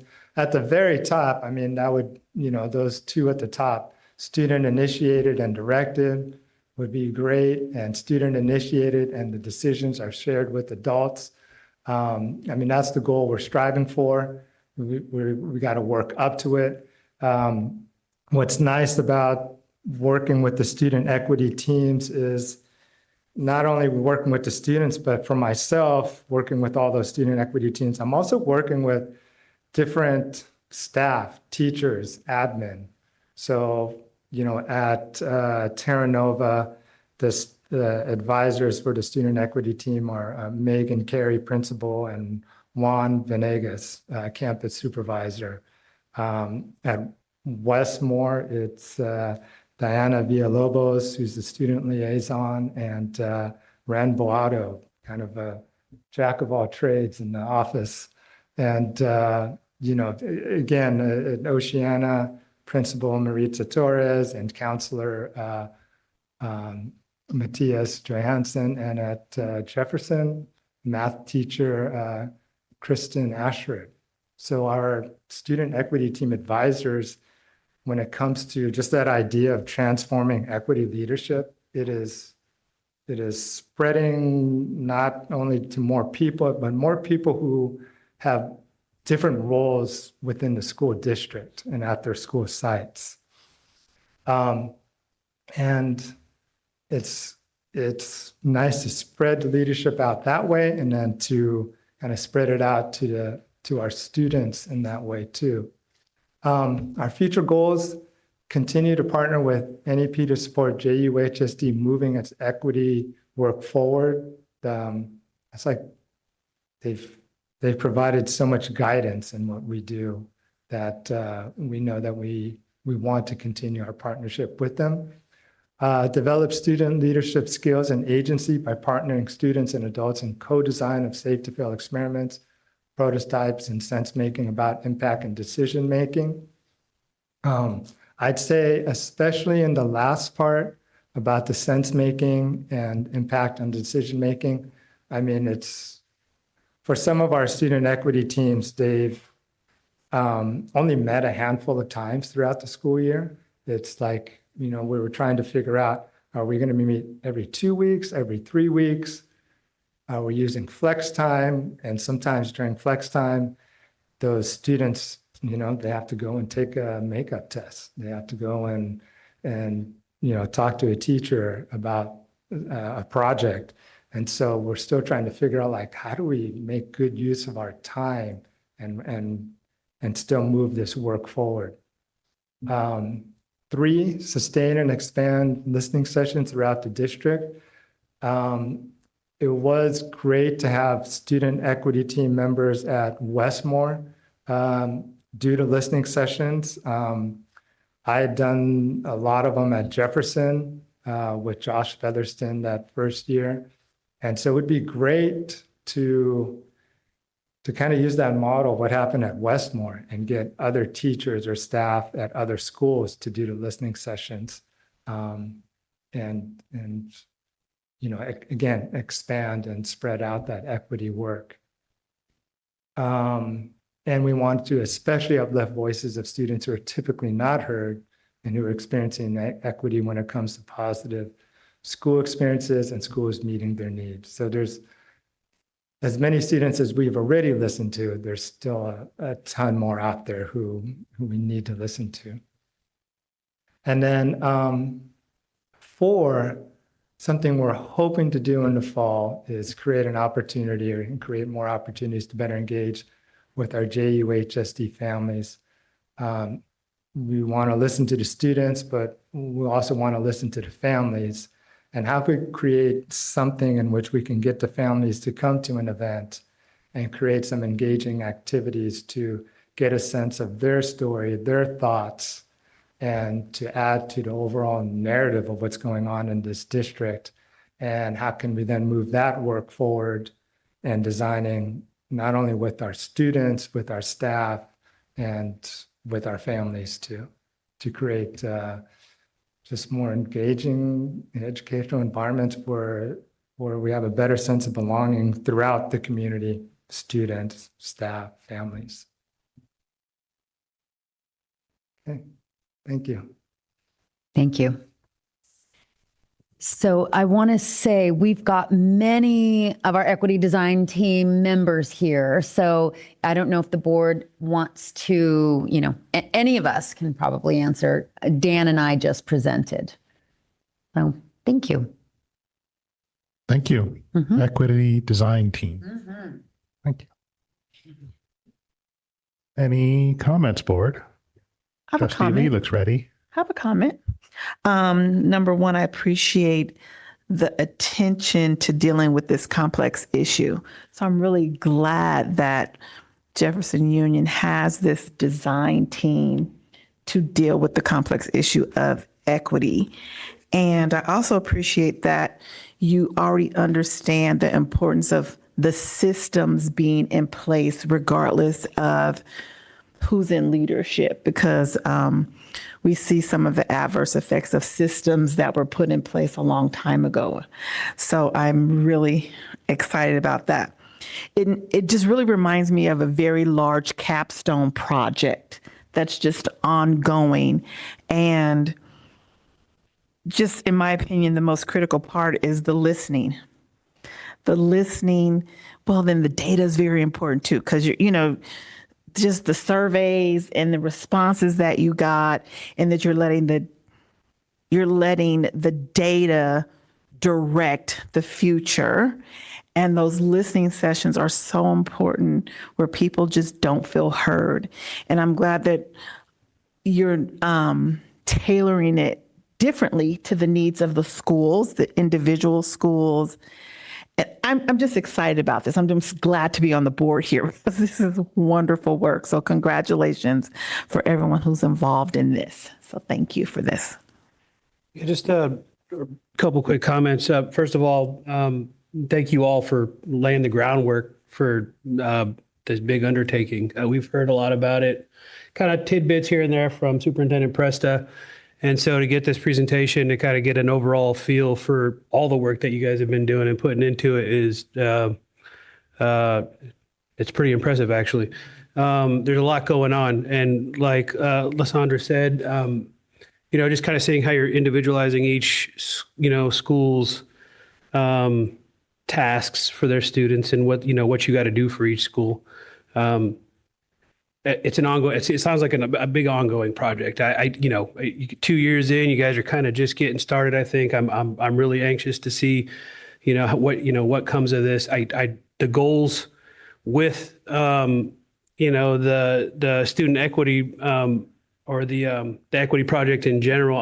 My only question, I guess, would be like, as far as your overall goal, how do you know when you've reached that milestone of like, hey, we're at the top of this rung here, and and then it's established, and then you keep it going? Like, have you guys established that as far as what that looks like yet for yourselves in each? I know each site is going to be different, but there's got to be like a generalized, feel for that. I don't know if we've necessarily said what it looks like. I think there are times when I get the feeling that we're making progress, because, for example, I know a big step for us was, okay, we've gathered all this data, the listening session data, we've got the student experience stuff, and our NEP coach is like, well, get that data back in front of students. And a big step was putting it back in front of students. And then, well, how do we, there's so much, Right. you know? And so for some schools, it was a matter of, okay, we'll take some excerpts and some from the listening session data, some from, you know, the survey data. And okay, what do you guys think? And then at other schools, they decided like, okay, we just want to see like the survey, like all of it, and we'll kind of sift through it. And so each school, even just kind of deciding how they wanted to deal with the data was interesting. But when I say I get the feelings of making progress is when the students' eyes kind of light up and they've like never seen data like that. And I think it was almost like they're kind of like seeing behind like what's the inner workings of stuff, you know, because obviously it's all anonymous data, but it's like, God, some of them were, it was so interesting for them to think like, that's what other students are thinking. Like for themselves, maybe they've had a pretty good experience in school, but to now be reading that there's a bunch of other students out there who aren't having this same experience as me, it was like, okay, that's why we're doing this. Because now you're building that empathy and you're building that, okay, now the questions start going off in their head, like, okay, well, how are we addressing this? And so that's why I know that feeling, when I got that feeling like, okay, we're on the right track here. Yeah. I also want to add, I think there's so many different things. There's not like one, oh, this is attained. I feel like we're never going to be there. Do you know what I mean? Like, it's why there's so many sort of cycles. You see all the cycles in what we're talking about. And it can be very easy for me. I think I can talk in the morning, look at something in the morning and think, oh my gosh, we're not making enough progress. And, you know, this happened and this person said, well, I don't feel seen or heard at all, you know. And then 2 hours later, I'm sitting with another group and I see, oh my gosh, there's so much progress happening over here. So I think it's really like, it will be an ongoing thing. We're not curing racism, you know, we're not. And we're going to keep trying, you know what I mean? So it's kind of like any number of prototypes or any number of data inquiries, we can focus on this and do some data inquiry, do some safe to fail things, and then get some more data and see some progress there. And it might be incremental and it might be big. And so that's a hard one to answer. Yeah. But yeah, I think one way the NEP had us think about it was like, first of all, as it had been said in other parts, was like, well, don't just jump straight to action because you don't even know what you're looking at. And, you know, even something small, it's just like that metaphor of a little pebble in the pond, right? Things ripple out. And so just even with small things impacting one person or a small group of people, and then feeling compelled to like, you know, no, we want to go into, you know, the ethnic studies classes and teach them about microaggressions. And we, you know, just providing the opportunity or container to do that. And, you know, what impact will that experience have on them? But then, you know, how much more motivated are they going to be to go out and do more of this work beyond that presentation, beyond high school, whatever. Thank you all. And I'm glad you mentioned equity with ethnic studies because I think for a lot of districts, it begins and ends with ethnic studies. And what we're doing here is that we're not just changing systems, we're also changing the culture. So it's embedded as a big part of who we are as individuals in this district, and therefore the district has that culture. So I'm really grateful to all of you for the incredible work, because you had to look in the mirror at your own biases in order to be able to do this work, because that's what I had to do. I mean, it's amazing how far we've come in 8 years. I'm glad you had the timeline, Tony, because I distinctly remember being part of that equity network in Sacramento at CSBA and being with other school board members from other districts who were unwilling to do that work. But there were many others who were. And it was really hard to do. And to be able to then come back, and I still remember then Trustee Salahuddin and I speaking at an all staff welcome back and seeing the faces of staff who were wondering what it is that we were talking about. There was a minority that understood, but a majority that didn't understand what we were talking about. And to see how far we've come to where it is really embedded to an essential part of who we are is incredible. Couple of questions. One, are we planning to do another student experience survey? I'd be interested to see what the results would be if we did survey the students today after 3 years of work. It's one question. Looking at the equity challenge cycle, slide 17, my challenge to you is how can we put this in a way that we can, in simplified, non-edu speak? I mean, we understand it up here for the most part, but if we're presenting this to parents, if we're presenting this to local organizations, how can we do it in such a way that they can see this circle and understand what it is that we're doing? And I think that would be really powerful, because this, to me, explains exactly the focus of the work that we're doing. Not to mention, I think if the challenge I think I throw out to you at some point is, we should make this a presentation at the next CSBA conference, and we should really apply to do that. And simplifying this will make it a lot easier for other LEAs if they look at this. And then lastly, I just think the fact that looking at Oceana specifically, the fact that the students are facilitating the PD is powerful. That's really pretty cool to hear. So I'm really excited about the work that we are doing, and I'm really proud of how far we've come to see, you know, the change that we're seeing across the board. So thank you all. Thank you for this great presentation, for all the work you've been putting into this. We started on this journey in 2018. It was like, holy moly, we got a lot. It's in our hearts, and we've got a lot of work to do. And I felt like we didn't have buy-in from everyone in the district, which was hard.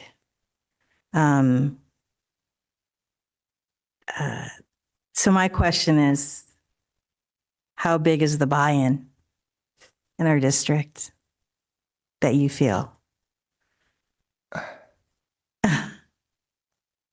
I think it's gotten better over the last couple of years. I think part of it is with, having the ethnic studies class. I mean, that's just part of it, right? But it does give more awareness to centering issues of race and issues of systemic racism and oppression, and creating, very intentionally trying to create a sense of belonging. So that's part of it. And as kind of awareness spreads with that, and as more and more students go through ethnic studies, because I think this year will be our first year, we'll graduate the ones who first had ethnic studies as 9th graders.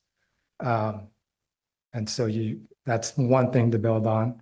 But then there's, even with like newer teachers, more and more constructing meaning, or, doing some of the workshop series that Melissa Ambrose and I do with the racial healing and personal growth. All those little things add up to like, okay, you kind of figure out like there's actually people interested in this work all over the place. They just need a way to engage with it. So whether it is being, part of their staff equity team, whether it's something they're doing in their own classroom, whether it's coming to a movie night, on a film that centers race, it's like, how can we best create those, a way in for them to engage in the work? So in that sense, I'd say it's definitely growing. That's great. May I That's really add to great. that too? Part of it, I think that you touched on, Dan, with new teachers taking constructing meaning, this year we started requiring any new teacher to take grading for equity. So we're starting to put in some systems where anybody who's going to come and work here, we're upfront about that. If that's not your thing, you're not going to choose to work here. Right. So little by little. So I do have a sense that the buy-in is certainly much more than it was, back in 2018. And I think with people who already worked here, but also with new people coming to the district, knowing that this is who we are and being very intentional about when principals are interviewing teachers and classified staff, they're talking about it. We're talking about it. So you're choosing to be here because this is who we are. Right. So I think, having been on the board since 2014, I think that a big part of that is you, because this was like a primary thing for you. This was very important for you, and you did the work and you pushed for it. And we were so grateful we had someone who really believed in it as much as we did. And then you found these teams who believed in it as well. And I like to say it's become our identity now. It's really becoming our identity, and that we've made, like you said, if we have any new teachers starting, they have to take grading for equity. Or you can't work here. So this is who we are, and I love that. And this is a lot of work. I took a look at this. This is a lot of work. They put a lot of work into this.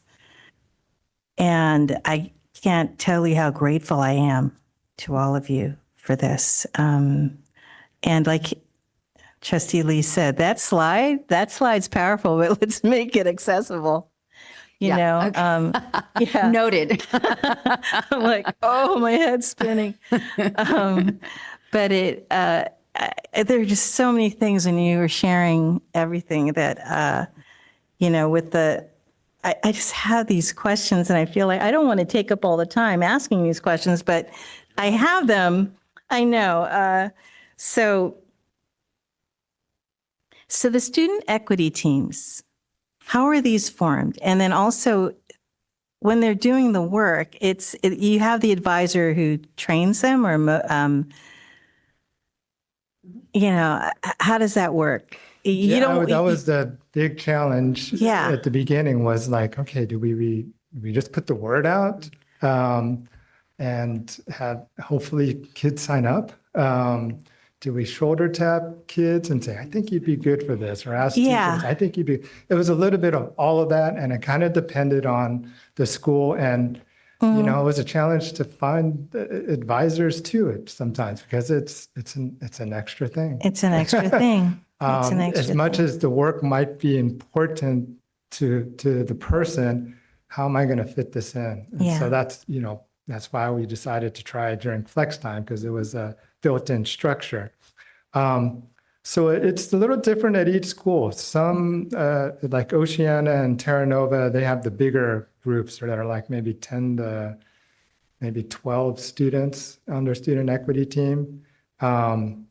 Westmore, Jefferson, they're a little bit smaller, like 6 to 7. But this, kind of didn't, they opted in. They chose to be there. The baby principal goes 6, 7. They chose to be there. They opted in, and they show up. And they help make the decisions in terms of like, okay, what does this data mean to us, and what is it that's kind of within our realm, our capability this spring to try. And certainly for all the student equity teams, it's like, okay, how do we get more students to become part of this, moving forward? And may I interject? I think Dan has been really key, because we really, it's like, okay, how do we do this? There's not exactly a roadmap. And so because Dan has worked with each of the school sites, I think I've seen you kind of learning from, oh, we tried this. And then you've been, I think, a very valued advisor to the people at the school sites that are leading the student equity teams. And I also want to say, it's not just certificated or administrators.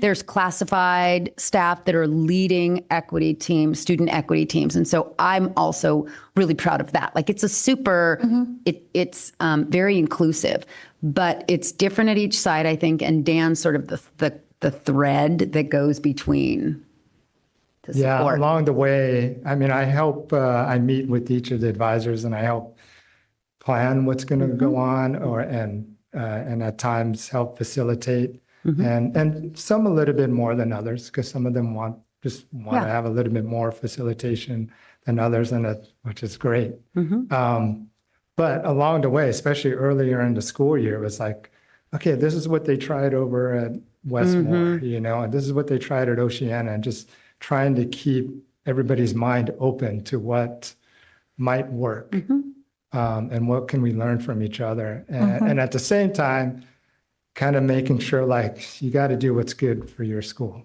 like what's going to work for you and your students right now.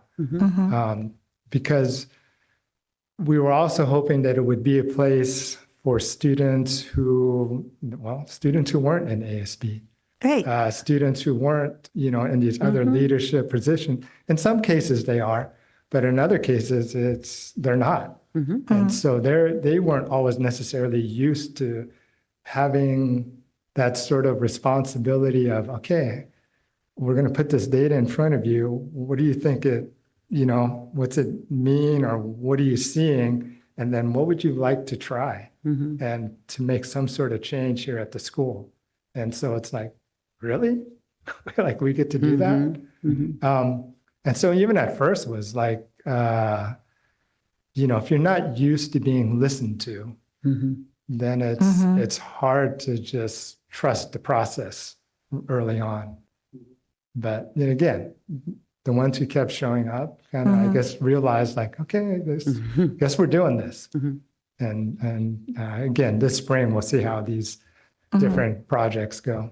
Interesting. That's great. So when you have the listening sessions, you talk about data that you collect after listening sessions. So when I think of data, I think numbers.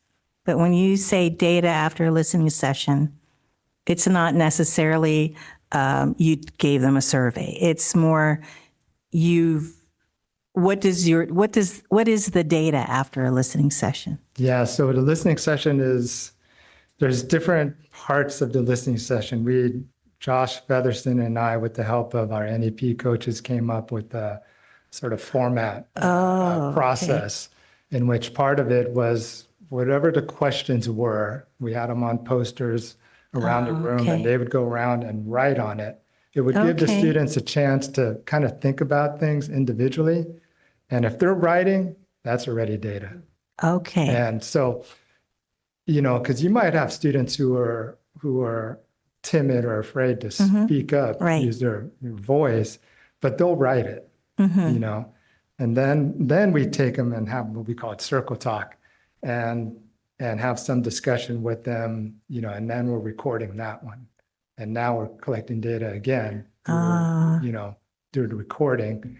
And then even at the end of that, if there's something that's come up that you haven't had a chance to say, we give them another opportunity to write something down. So there's all these different ways we can collect the data, whether they've just written it, whether they've spoken it, or done all of that. That's great. The data's information. Information. Okay. And yes, we do plan to do another survey. Well, great work. Yeah, I think that's most of my questions. Thank you very much. Thanks so much, Dan. I don't have questions. I kind of, my own observation, it's been so great to be on this board and kind of to be a part of we go to conferences to have everyone give me credit for building employee housing when I wasn't on the board yet. It's cool to be a part of that. And it's nice to know that nice to be a part of supporting that type of work. And I think that's a extremely tangible equity instrument. And now it's really nice to be a part of supporting this effort, which it goes directly to the kids, which I love, to the students. And kind of as a teacher, former math teacher, I want to jump in, I want to help out, like if we had some students here who are struggling with math, I'd be like, what you need? Got a little Pythagorean theorem, there's some trig functions, a little Chebyshev, and whatever you need, right? But like you said before, I don't know what I'm doing. So I'm glad you do. And I'm glad that it's being shared with the district. I'm glad to support these efforts. It's so important for all of our students. So thank you. I do have one last question. First, I want to thank Rosie and Andy and Tony as well for, you guys kind of, sounds like you guys spearheaded this way before any of us got here. So just kind of pushing that through and making sure that is a priority for our district, and giving the support that you guys have given through all these years, and kind of in your leadership, and making sure that everybody's seeing that as our identity is really important. So I want to thank you guys for doing that and kind of bringing us along for the ride. I appreciate it. The last question I have for you though is just more of a curiosity thing. Like as far as your National Equity Project coach or mentor or whatever, are you guys, I'm sure you're networking with other districts that are doing this, right? Are you in touch with any districts that may be further along in their project that you're able to kind of tap into, or how often do you guys get to connect with anybody else doing this kind of work to see, trade ideas? I mean, in our time with this district redesign, this is like a 3-year cycle, right? We're in our 3rd year. And in those 3 years, we would meet, three times? Like with districts from, throughout the nation, Chicago and Michigan and so forth. In some of the first couple years, my ally pod group actually met every month. And part of it was just exchange of ideas, what's going on at your school. Part of it was support and realizing we're all going through this together. And, sometimes you need to have a good laugh with other people who have to, battle systemic racism. Right? So there was some of that. And then we'd have the retreat, right? So, and that was a chance where we're there in person, and you really get to exchange ideas and things like that. And I don't feel like any of us is way ahead of the other. Yes. Do you know what I mean? Like, Yeah. I do feel like we're all in different places.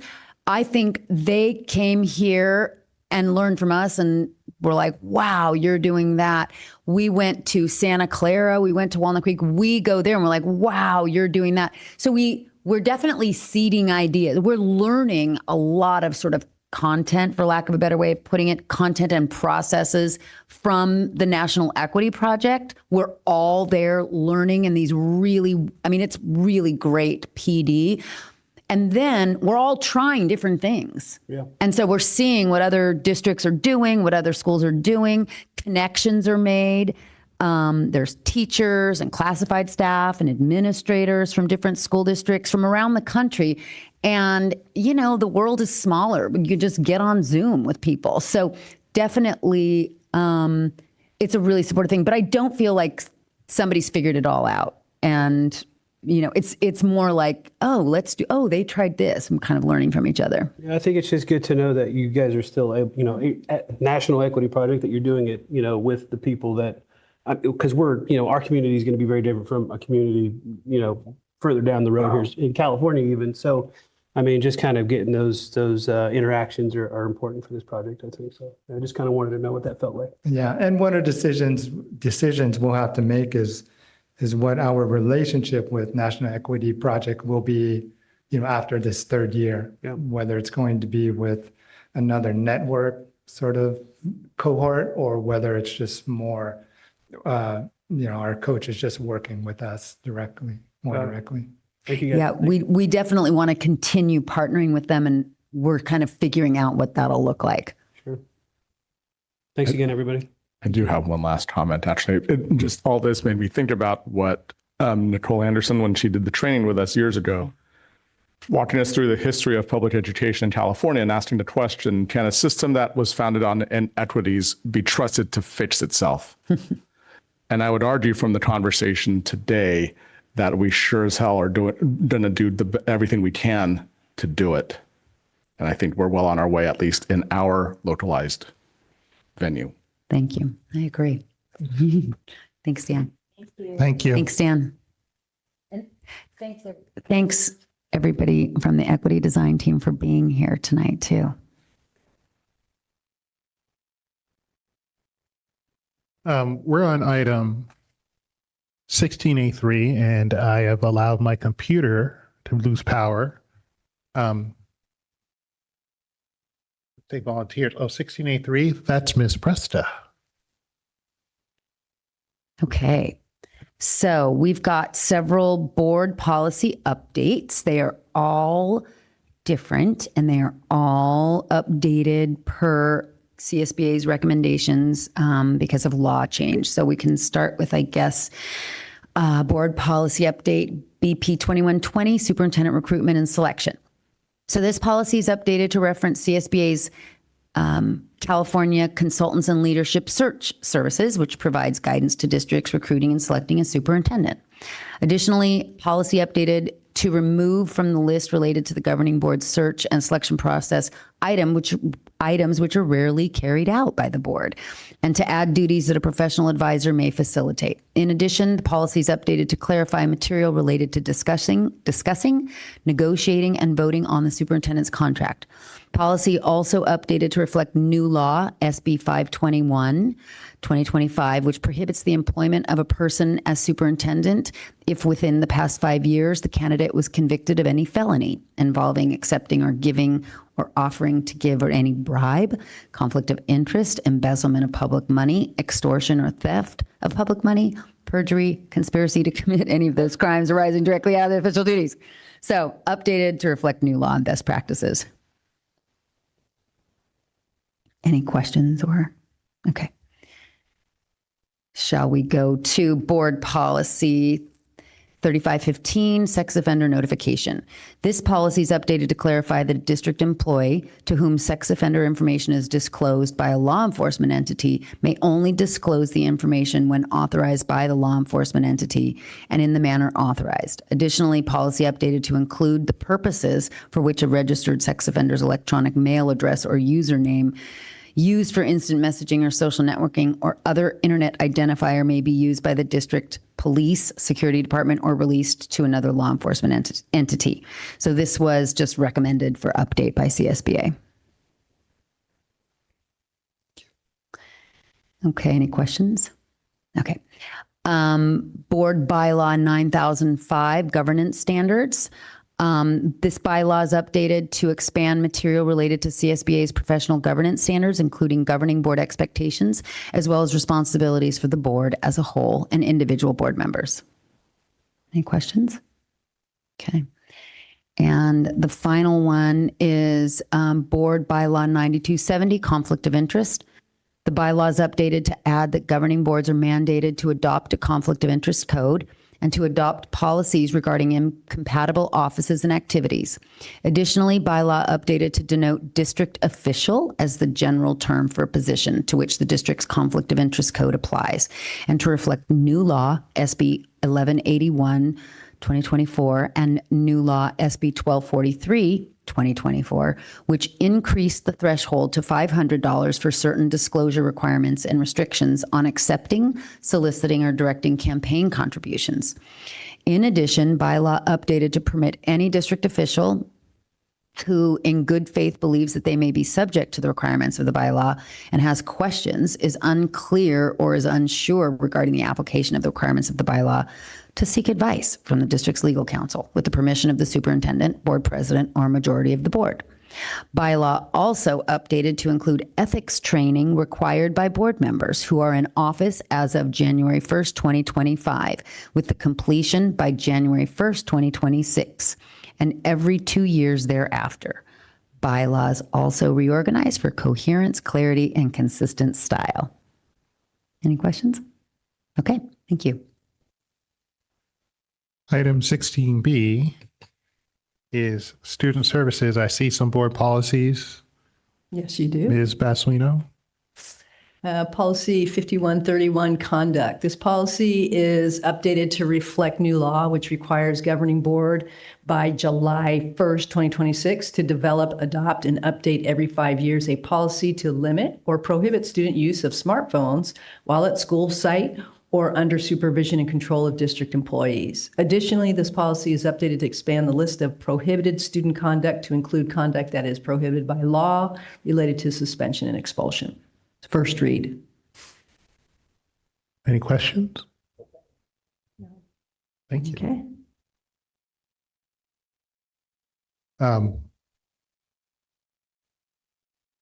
Sorry. Are we on 16B2? Yes.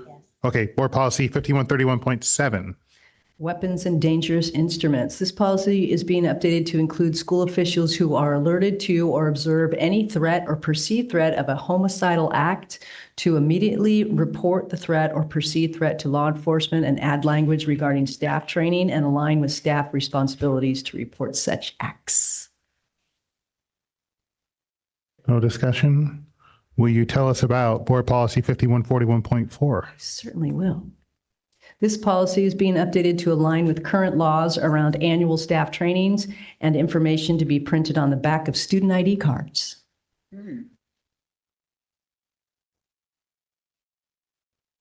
Any questions? Discussion? Thank you, Ms. Basuino. 17. Sorry, I was a big part of this and I let my computer get out of juice. Okay, 17A1, Governance Handbook. I'll read. Luann Berman Rivera, CSBA Governance Educator Consultant, facilitated a New Beginnings effective governance workshop for our governance team. That's the Board of Trustees and the Superintendent on March 28th, 2026. The Jefferson Union High School District Draft Governance Handbook documents aspects of an effective governance system, including our agreements about norms, meetings, guidelines, and protocols developed at our workshop. The governance workshop conversations were produced and resulted in the completion of an excellent and comprehensive governance handbook. Whoever wrote this is very flattering. We focus our discussions on agreeing on an understanding of the common ground. That's called unity of purpose, moral imperative, shared by governance team members. Building and sustaining a positive culture based on open communication, trust, and respect. These are norms and meeting guidelines. And completing our governance handbook. The changes that we made to the draft governance handbook sessions are highlighted in yellow in the attachment, that is. The governance handbook is on our agenda for review and approval. It is recommended that the board review and approve the attached governance handbook. Any discussion? Yeah, actually, when reading through the changes that we made, noticed that I wanted to see if we could amend it real quick. Just a wording on a line on page It's page 10, it's line 2. Anyone can call for a recess if she or he feels the need for a break. I wanted to add in a they, them line in there for that. And then I think I'm good with it. Can we do that on the fly? We can. He can just move. It's on page 10. It's at line 2. Oh. It's highlighted. I think that when hopefully somebody makes a motion to approve, they can say with that amendment, and I can just update that document to say they, them rather than him, he, her. Mhm. Yeah. Good catch. Good call. Yep. Is that? Just real quick, also, nothing to change in the handbook, but when we do have the meeting guidelines in here, and I wonder if it might be useful to have that printed out and maybe on display here in the boardroom. Oh, that's a good idea. Just so that's a reminder for both us and for the general public. Yeah. What our meeting guidelines I are. like that. Yeah, you can do that. Hey, I'm really sorry. I started looking for it and I can't see it just because I can't find it. So the page is number 10 at the bottom? It's page 10 on the top of page 10. I don't know. It's not showing on this page 10. It's one of the highlighted yellow spots. In our meeting, we said that anybody can call for a recess if he or she needs it during the meeting. And it's just changing that to it's showing up on a different page. Yeah. If they need it. Okay. So yeah, anyone can call for a recess if he or she feels the need. So if they feel the need for a break. That's okay. That's good. Okay. Okay. Anyone else? I just want to thank the board. Really thank them for being present for each other during that whole meeting. I learned a lot about you and about what we're trying to do here. Having said that, I will entertain a motion to approve the governance handbook with the change that Trustee Gallegos specified earlier on page 9. So moved. Second. All in favor? Aye. Aye. 18 is the consideration of future agenda items, and 19 will entertain a motion to adjourn. So moved. Second. All those in favor? Aye. Aye. We're adjourned at 9:19. That was